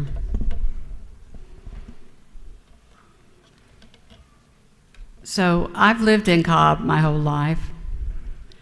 I've lived in West Cobb. I've lived in an area that would be covered by the city of Lost Mountain. I lived there for 18 years when my boys were in school. I also have precincts in my current district, which are portions of them are included in this map. So this map is in your folders, I believe. I wish you would take a look at it, because I really wish you would take a look at it, because it is a huge chunk of Cobb. A huge chunk of Cobb. The city of Lost Mountain, Lost Mountain's interesting. It's called Lost Mountain because you see it from a distance, but when you get closer to it, it disappears. And there is a famous old country store in Lost Mountain, in that area, that is now owned by a bank, I think, but has been preserved. But that's near Paulding County. This is a huge area. This is 75,000 people. This is a huge chunk of West Cobb. So we say this bill is good for business. And, you know, Cobb has brought forward Truist Park, Lockheed, KSU, Dobbins Air Force Base, and we are on the route for the ports, for the Georgia port, because when products go north, they're going to come through Cobb. Cobb's important. My concerns, I have several concerns. The management of cities brings many logistical challenges, and I don't really think those challenges have been addressed. I also have concerns about the governance model, and there were comments made about renegade mayors. So my dad was a mayor of Marietta, and I know we have other former mayors in this house on both sides of the aisle. And I don't know, I personally have never known a renegade mayor with some kind of kamikaze agenda.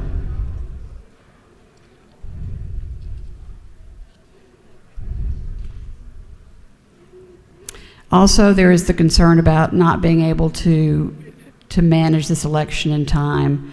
So we're looking at 4 new cities in Cobb, and that's a huge burden on our election director, and she has written a letter which I wish you would take into consideration. And I've spoken with her too, and she says, Mary Frances, she says, we'll do what we're told to do. So if you ask her point blank, if you ask a county employee point blank and you're a legislator, she'll say, if we're told to do it, we'll do it. But she has said to me, I don't know how. When I spoke with her a couple of weeks ago, she didn't have the reapportionment data yet.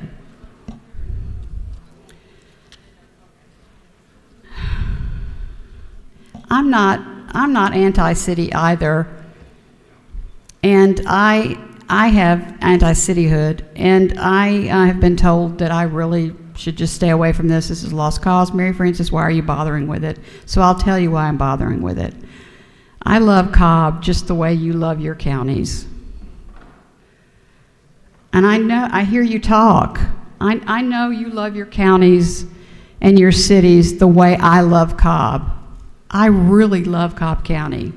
I love West Cobb. I love the horse barns. I don't think this is a homogeneous area at all. It's just so huge. But the other thing, there's a question that people a lot wiser and more experienced have not been able to answer for me, and they just kind of shake their head. I don't know, Mary Frances. I say, what is the impact of these cities, these 4 new cities, all at once on Cobb government? And nobody can answer that question for me. And I say, I'm just worried about it. I'm worried about it. It just seems like so much. My main concerns are East Cobb and Lost Mountain, because they're both, East Cobb is not shown on this map, but it's almost as big as Lost Mountain. Lost Cobb, yep, that's where we are. So, I know this is hard. I know that a lot of times we get into partisan battles on things, and I get that. I'm as guilty of it as anybody. But I'm speaking from my heart, and I'm telling you, I love this county. I think we're moving very, very fast to make huge changes to a wonderful city that, as I told you, has brought you Dobbins Air Force Base, Lockheed, Truist Park, KSU, and that's only a couple of things. I could go on and on. So please, this isn't something we have to rush, and I don't think we know what we're doing, and so I would ask you to vote no on the City of Lost Mountain. Thank you, Mr. Speaker.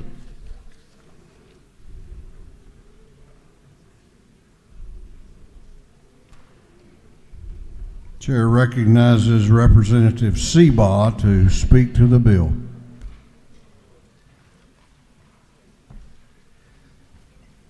Thank you, Mr. Speaker. Colleagues, I rise today in support of House Bill 826. I'm honored to represent the 34th District in Cobb County, in which the City of Lost Mountain shall reside. My predecessor, Representative Burt Reeves, who many of you know and respect, and many of you just know, he was instrumental in the formation of the Committee to Preserve West Cobb, and I am happy to see this legislation come before this House for a vote today.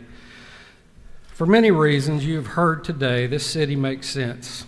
It provides representative government closest to the people without duplication of services. This is not a referendum on Cobb County. We have some of the best services in the state of Georgia, no doubt. But during my campaign this summer, canvassing over 6,000 doors, an overwhelming number of residents indicated they were in favor of this House passing a referendum allowing them to vote on the city of Lost Mountain. The formation of this city has been in the works for several years now. In 1980, when there were about 300,000 people in all of Cobb County, and the major highway going through West Cobb was compacted gravel with dirt ditches on either side of the road, cotton fields, cornfields line the roads out in West Cobb County. It's not that way anymore. We have almost 900,000 people in Cobb County now, and on any given day, we have several 100,000 people coming to work or drive through Cobb County.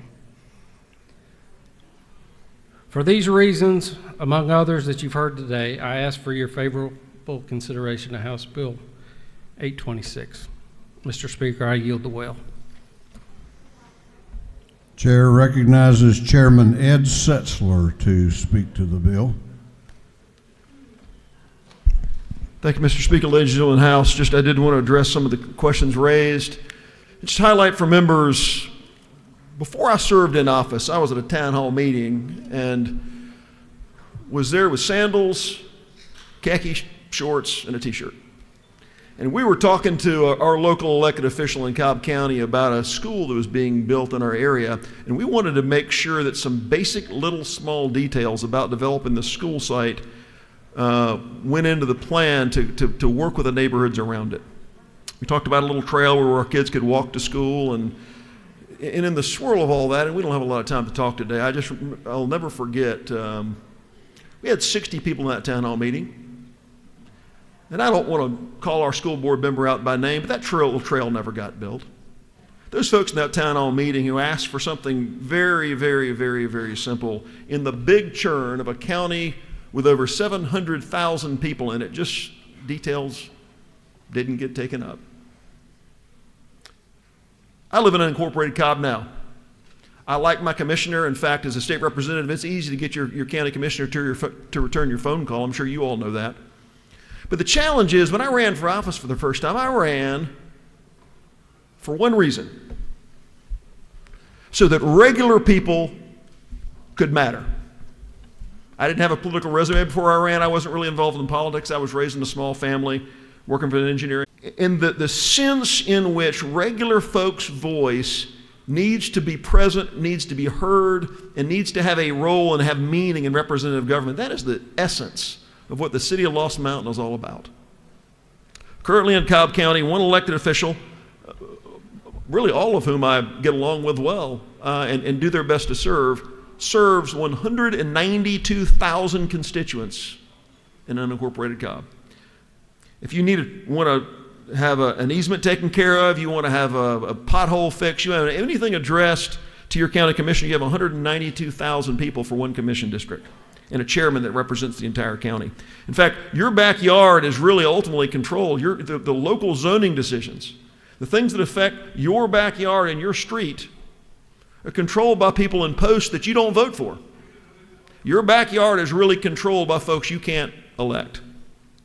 Ladies and gentlemen, this vision of this quality of life and preservation-focused city of Lost Mountain is addressing that issue head on. Not because we have any issues with our county. Our county provides really unparalleled services in many ways.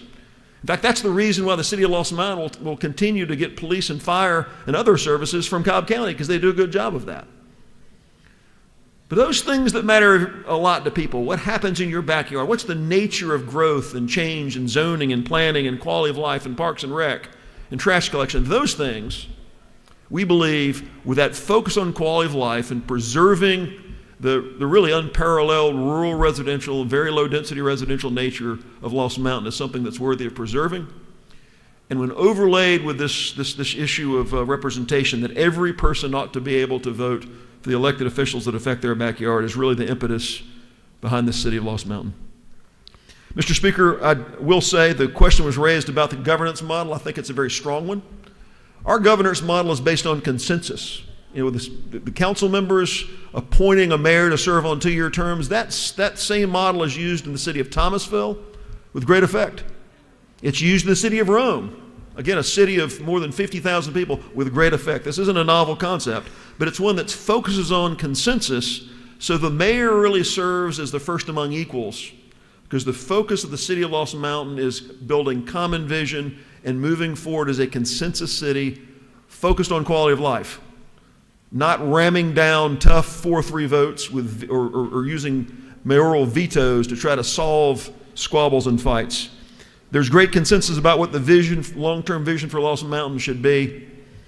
And it's an area that's larger than 126 counties, that's larger than the city of Albany, larger in population than Valdosta, Gainesville, Rome, and Statesboro. I believe the 74,613 people within the city of Lost Mountain should have an opportunity to vote for themselves. Do they want representative government where their neighbors and folks around them make the decisions about their backyard, or do they want to be represented with one representative for nearly 200,000 people? Mr. Speaker, I will address just very briefly, and again, I know the lady didn't intend to do this. Representative Nolowitz is a great detailed legislator. It was a factual mistake she made. I wanted to make a clarification. There are no at-large members in the city of Lost Mountain. I know one of the other cities that was part of the picture initially. In the city of Lost Mountain, there are 6 council members. There are 3 districts. There'll be 2 per district. Every 2 years, one will run on alternating terms, but there is no at-large representation. So I know she wouldn't have said that if it was just a factual thing that she was unclear about. But we have 3 districts with 2 council members each, one of whom will be appointed mayor for a maximum 2-year term.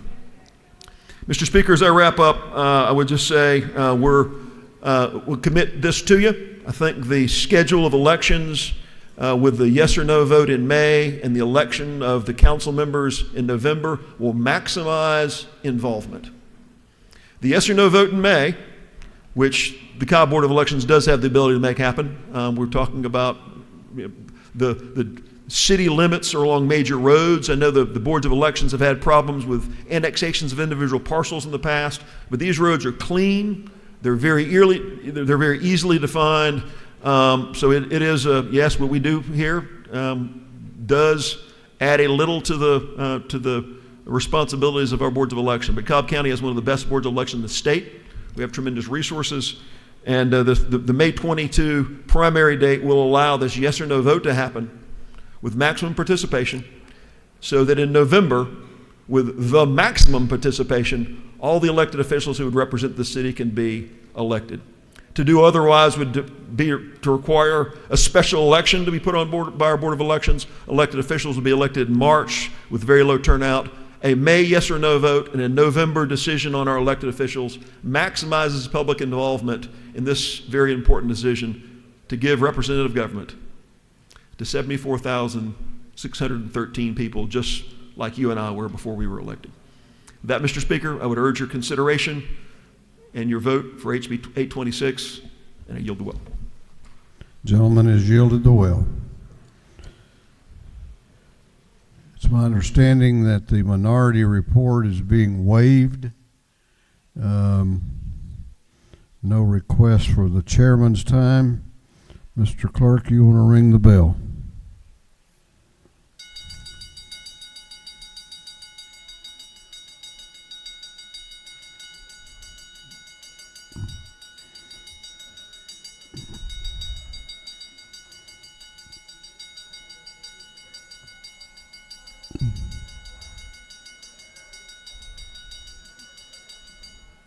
What purpose does Representative Anulowitz rise? Parliamentary inquiry. State your inquiry. Is it not true that when I am indeed wrong about something, I am happy to admit that I am wrong? I thought you'd never been wrong. The gentleman knows of what she speaks. Is it not further true that while in line 192 of this legislation it states that a council member must be a resident of the city, in line 196 it says there are 6 posts, In line 200, it says each district shall be represented by 2 posts, but I cannot seem to find where it says the representatives must reside within the districts. I will let each member do as careful a reading as the lady has, and then address the concern to their good judgment. What purpose does Chairman Oliver rise? Am I correct? It's permanent inquiry, State your inquiry. Am I correct that franchise fees are not collected by the county? They're only collected by cities, and so the suggestion that somehow municipal awarded franchise fees will already been paid by the county, that's another mistake that we want to correct. Isn't that true, sir? If the lady believes that, I know that she believes it to be true. Is there any objection to the previous question being ordered? The chair hears none. The previous question is ordered. Is there any objection to adopting the committee substitute? The chair hears none. The committee substitute is adopted. Is there any objection to agreeing to the report of the committee, which was favorable to the passage of the bill? The chair hears none. The report of the committee is agreed to. Shall this bill now pass? All those in favor of the passage of House Bill 826 will vote aye. Those opposed will vote no, and the clerk will unlock the machines.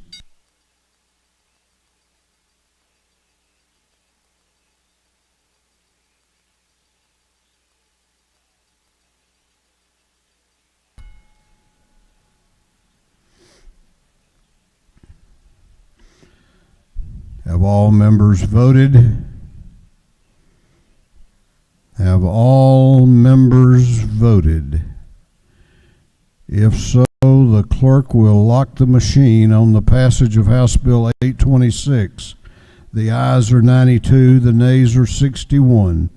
This bill, having received the requisite constitutional majority, is therefore passed. What purpose does Chairman Setzler rise? Make a motion. State your motion. I'd like to make a motion to immediately transmit this bill to the Senate.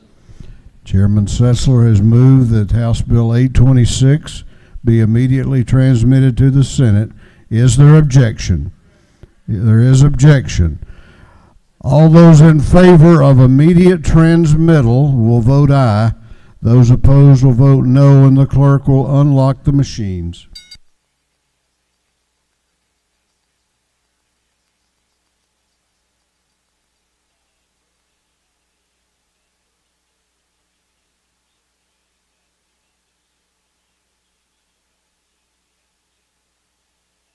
Have all members voted? Have all members voted? If so, the clerk will lock the machine on the gentleman's motion that House Bill 826 be immediately transmitted to the Senate. The ayes are 94, the nays are 58, and it is on its way to the state Senate. Clerk will read the caption to House Bill 840. House Bill 840 by Representative Carson, the 46th, and others to be entitled an act to incorporate the city of Vinings. This bill having referred to the Committee on Governmental Affairs, that committee recommends that this bill do pass by committee substitute. Chair recognizes Chairman Carson to present the bill.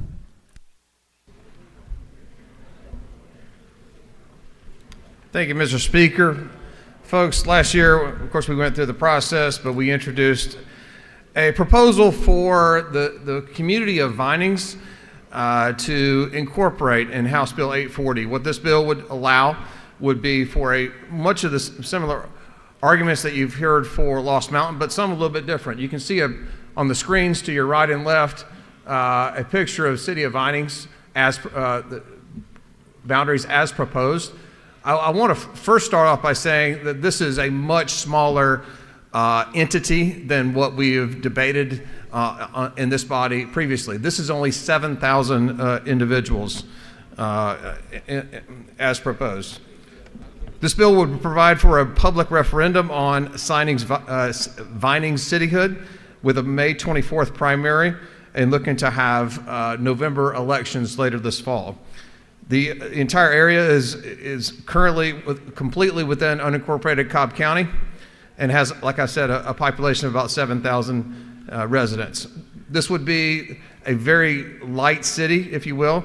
We're only looking to create a city that would be in charge of 3 items: planning and zoning, parks and recreation, and code enforcement. A feasibility study was done by University of Georgia Carl Vinson Institute. They concluded that Vinings would be quite honestly, very fiscally feasible, with about average estimated revenues about $3.1 million. Estimated expenses, including capital expenditures of about $1.9 million, leaving a very healthy surplus of $1.2 million, almost a little over a third of their revenues are as a surplus.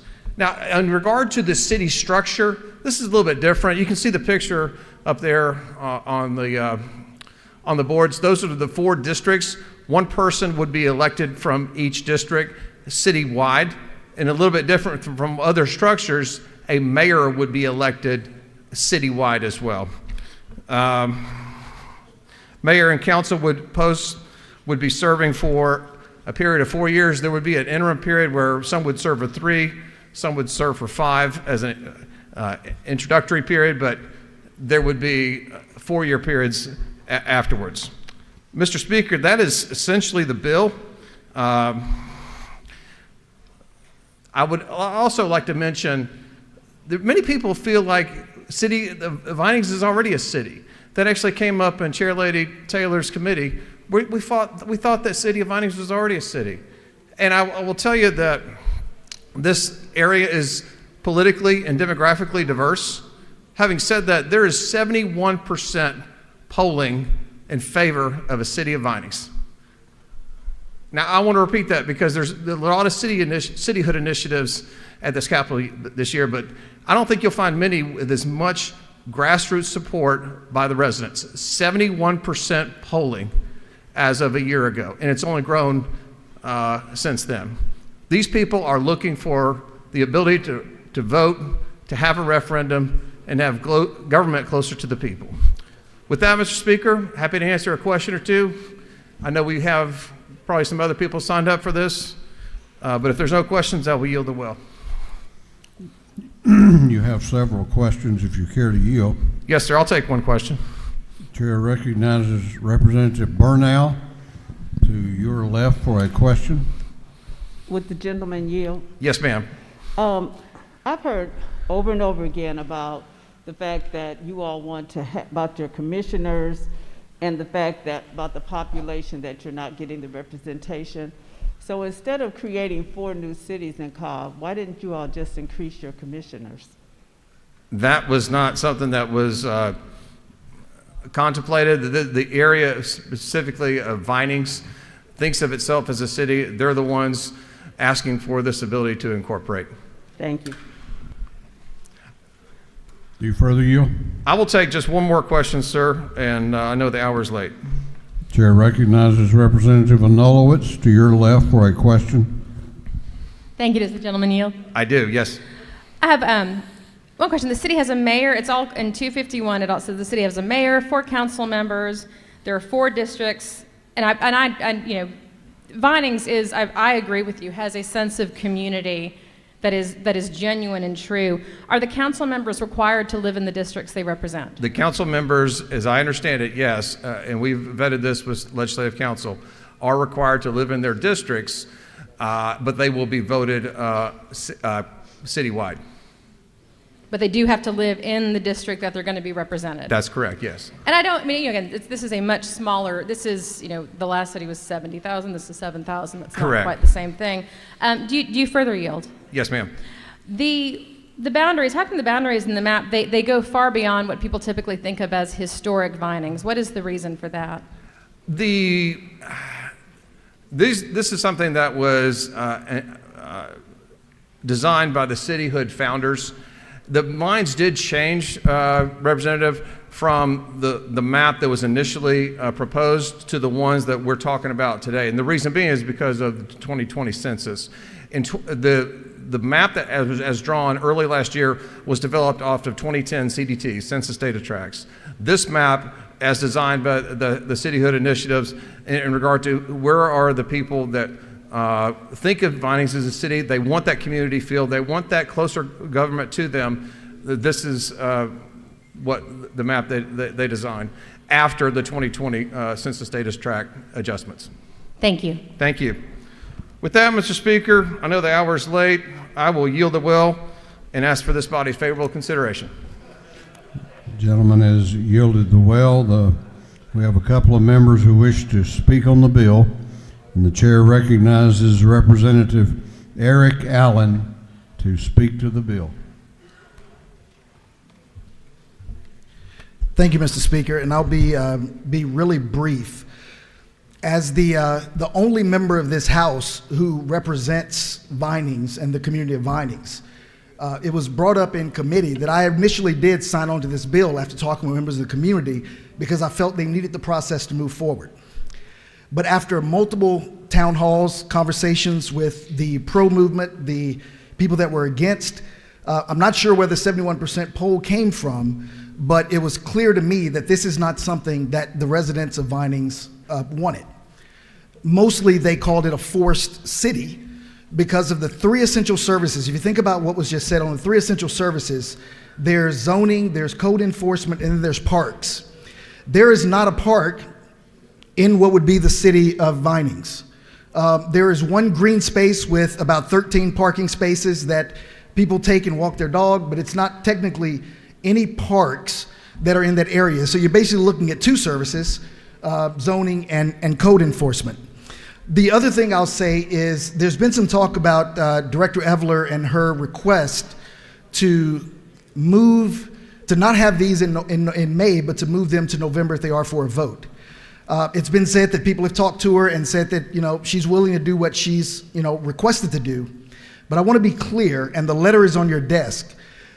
Being told to do something that you're not comfortable with is not saying that someone is willing to or ready to do it.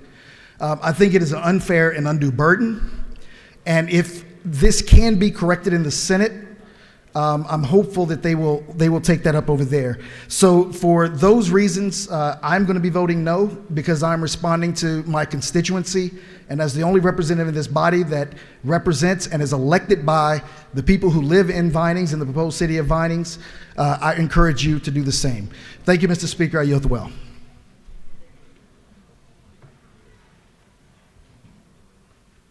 Chair recognizes Representative Gravely to speak to the bill.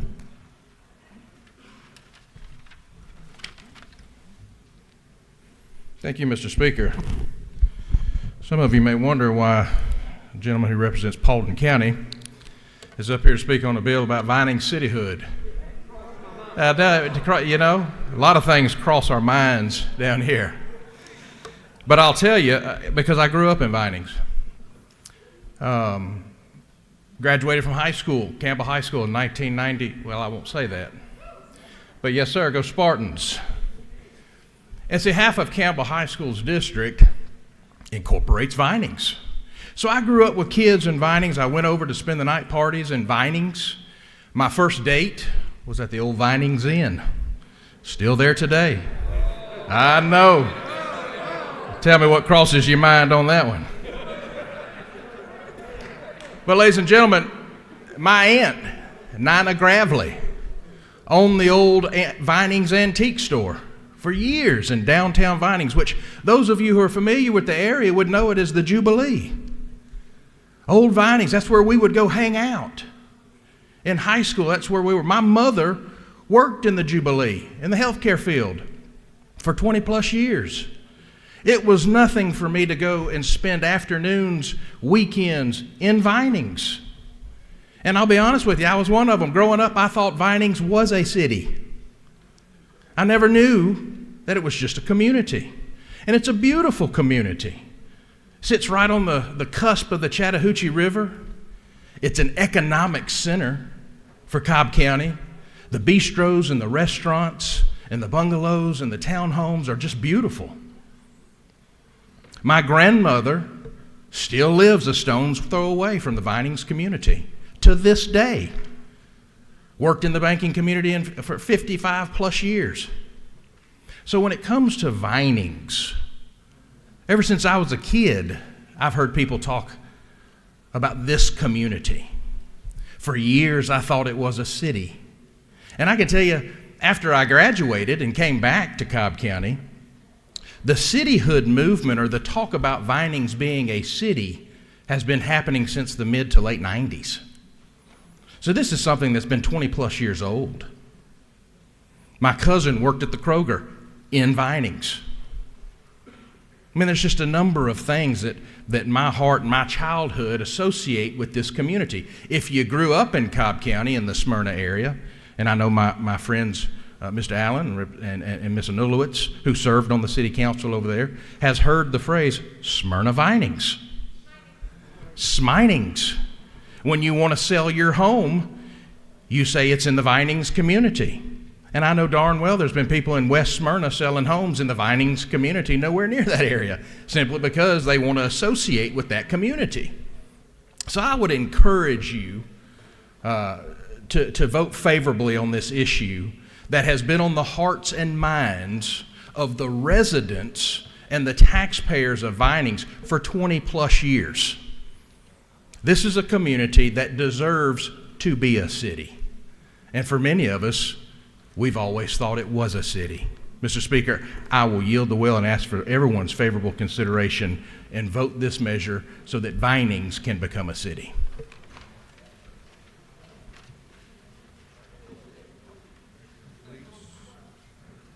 That completes the members who wanted to be heard. Is there any objection to the previous question being ordered? The chair hears none. The previous question is ordered. Is there any objection to adopting the committee substitute? The chair hears none. The committee substitute is adopted. Is there any objection to agreeing to the report of the committee, which was favorable to the passage of the bill? The chair hears none. The report of the committee is agreed to.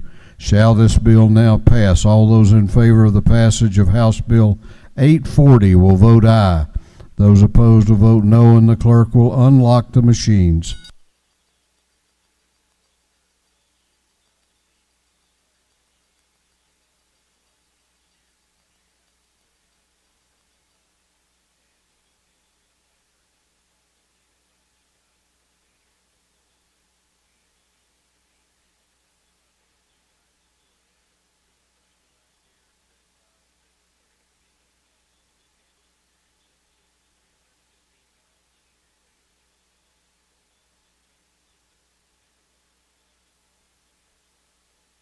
Have all members voted?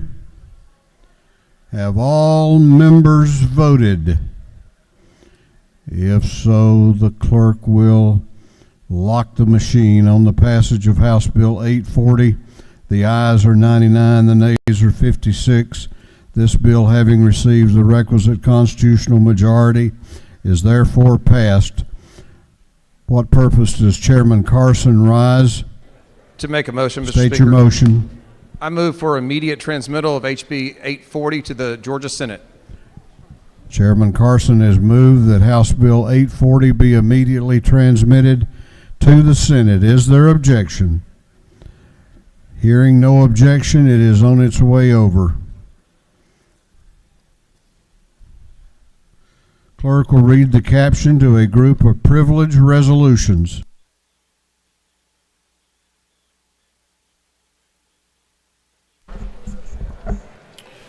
Honoring the life and memory of Miller Peterson Pete Robinson. Honoring the life and memory of Georgianne Etheline Dyer Jones. Honoring the life and memory of Clarence Edward Morgan.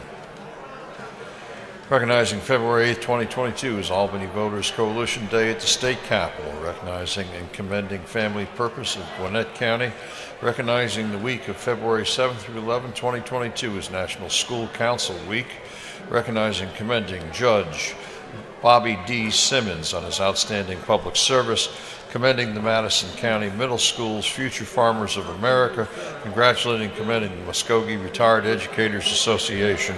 Recognizing February 8th, 2022 is Dyslexia Day at the State Capitol.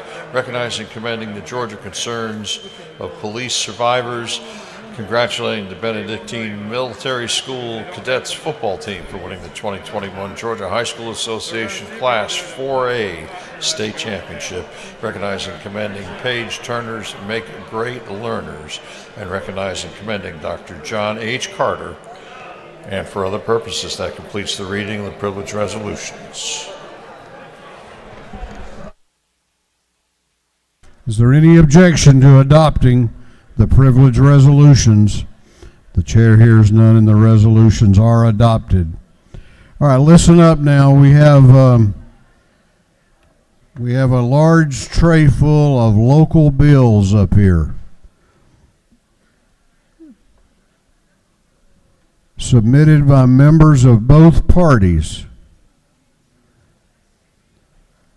It's the chair's intent to have the clerk read all of the bills and then take one motion to temporarily suspend the rules to allow them to be assigned to the Intergovernmental Coordination Committee.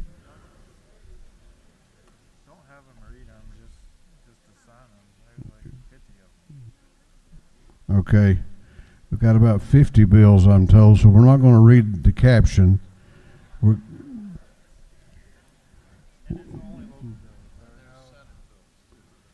And these are all Senate bills, okay. All right, is there any objection? I'll ask the motion this way. Is there any objection to each of these local bills that came over from the Senate to be, for the rules to be temporarily suspended and let these bills be all assigned to the Intergovernmental Coordination Committee? Is there objection? Chair hears none. They will each be assigned to Intergovernmental Coordination.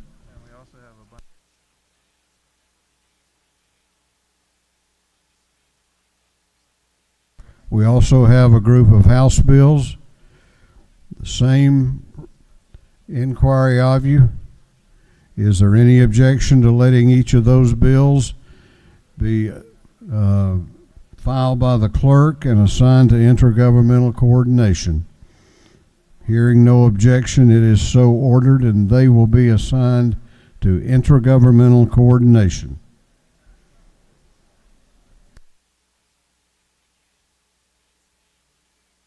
All right, we're going on now to announcements.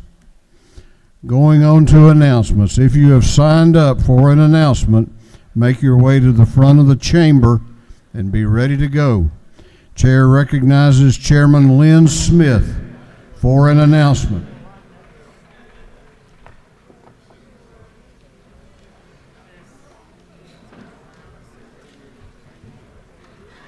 Thank you, Mr. Speaker, members of the House. Well, there's going to be breakfast tomorrow morning in room 216. Several people promoting the Okefenokee are going to have Okefenokee Day tomorrow morning. So it's a grab and go. And I do want to say this as well. No matter where you stand on an issue currently before the General Assembly, I think we all agree that we love the Okefenokee. Thank you. Chair recognizes Chairman Jan Tankersley for an announcement.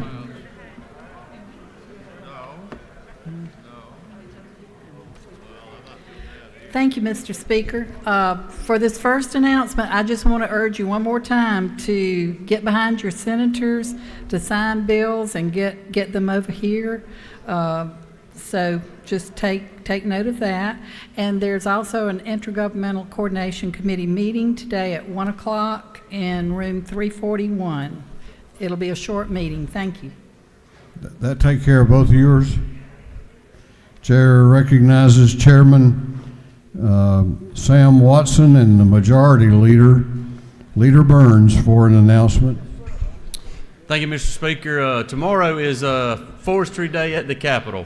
And if you did not know it, our state is the #1 forestry state in the nation. So tomorrow, when you get to work here, we're going to have some forestry equipment out on the street. They'll have some Chick-fil-A biscuits and be talking forestry tomorrow. So hope you can all come by. Thank you. Chair recognizes the chair of the Minority Caucus, Chairman Mitchell, for an announcement. The Democratic Caucus will meet via Zoom at 1:15 today. You may pick up lunch in 307 in the CLOB. Thank you, Mr. Speaker. Chair recognizes Chairman Jay Collins for an announcement. Thank you, Mr. Speaker. The Public Safety and Homeland Security Committee will meet at 1 o'clock in room 406 of CLOB. Got a few bills to take up. Please try to make it. Thank you. Chair recognizes Representative Gullett for an announcement. Thank you, Mr. Speaker. We have two subcommittees today for governmental affairs. Governmental Affairs General Government Subcommittees at 2 o'clock, room 506, and the Redistricting and Elections Special Subcommittee is at 3 o'clock, room 506. Again, Governmental Affairs Subcommittee for General Government, 2 o'clock, and Redistricting and Elections, 3 o'clock, 506. Thank you. Chair recognizes Chairman Carpenter for an announcement. Thank you, Speaker. We have the Subcommittee on Lottery Oversight at 1:30, room 606, 130. Chair recognizes Representative Gamble for an announcement. Thank you, Mr. Speaker. Tomorrow morning at 7 o'clock in Capitol 133, the fellowship will meet. I encourage you to come out and have your spirits uplifted. Thank you. Chair recognizes Representative Cannon for an announcement. Thank you, Mr. Speaker. Tomorrow is Community Midwives Day at the State Capitol. If you want to find out why home birth has increased 29% over the past year, there's a Zoom at 1:30 p.m. and lunch will be provided before then. If you need information, just come see me. Thank you very much. That completes our announcements. Chair recognizes the Majority Leader of the House. Oh, I'm sorry, it doesn't. I got one more very important announcement to make. I'm going to ask you to give attention. Today we have a very, very special birthday of a guy who works hard for all of us all year round. Today is the birthday of the Clerk of the House, Clerk Bill Riley.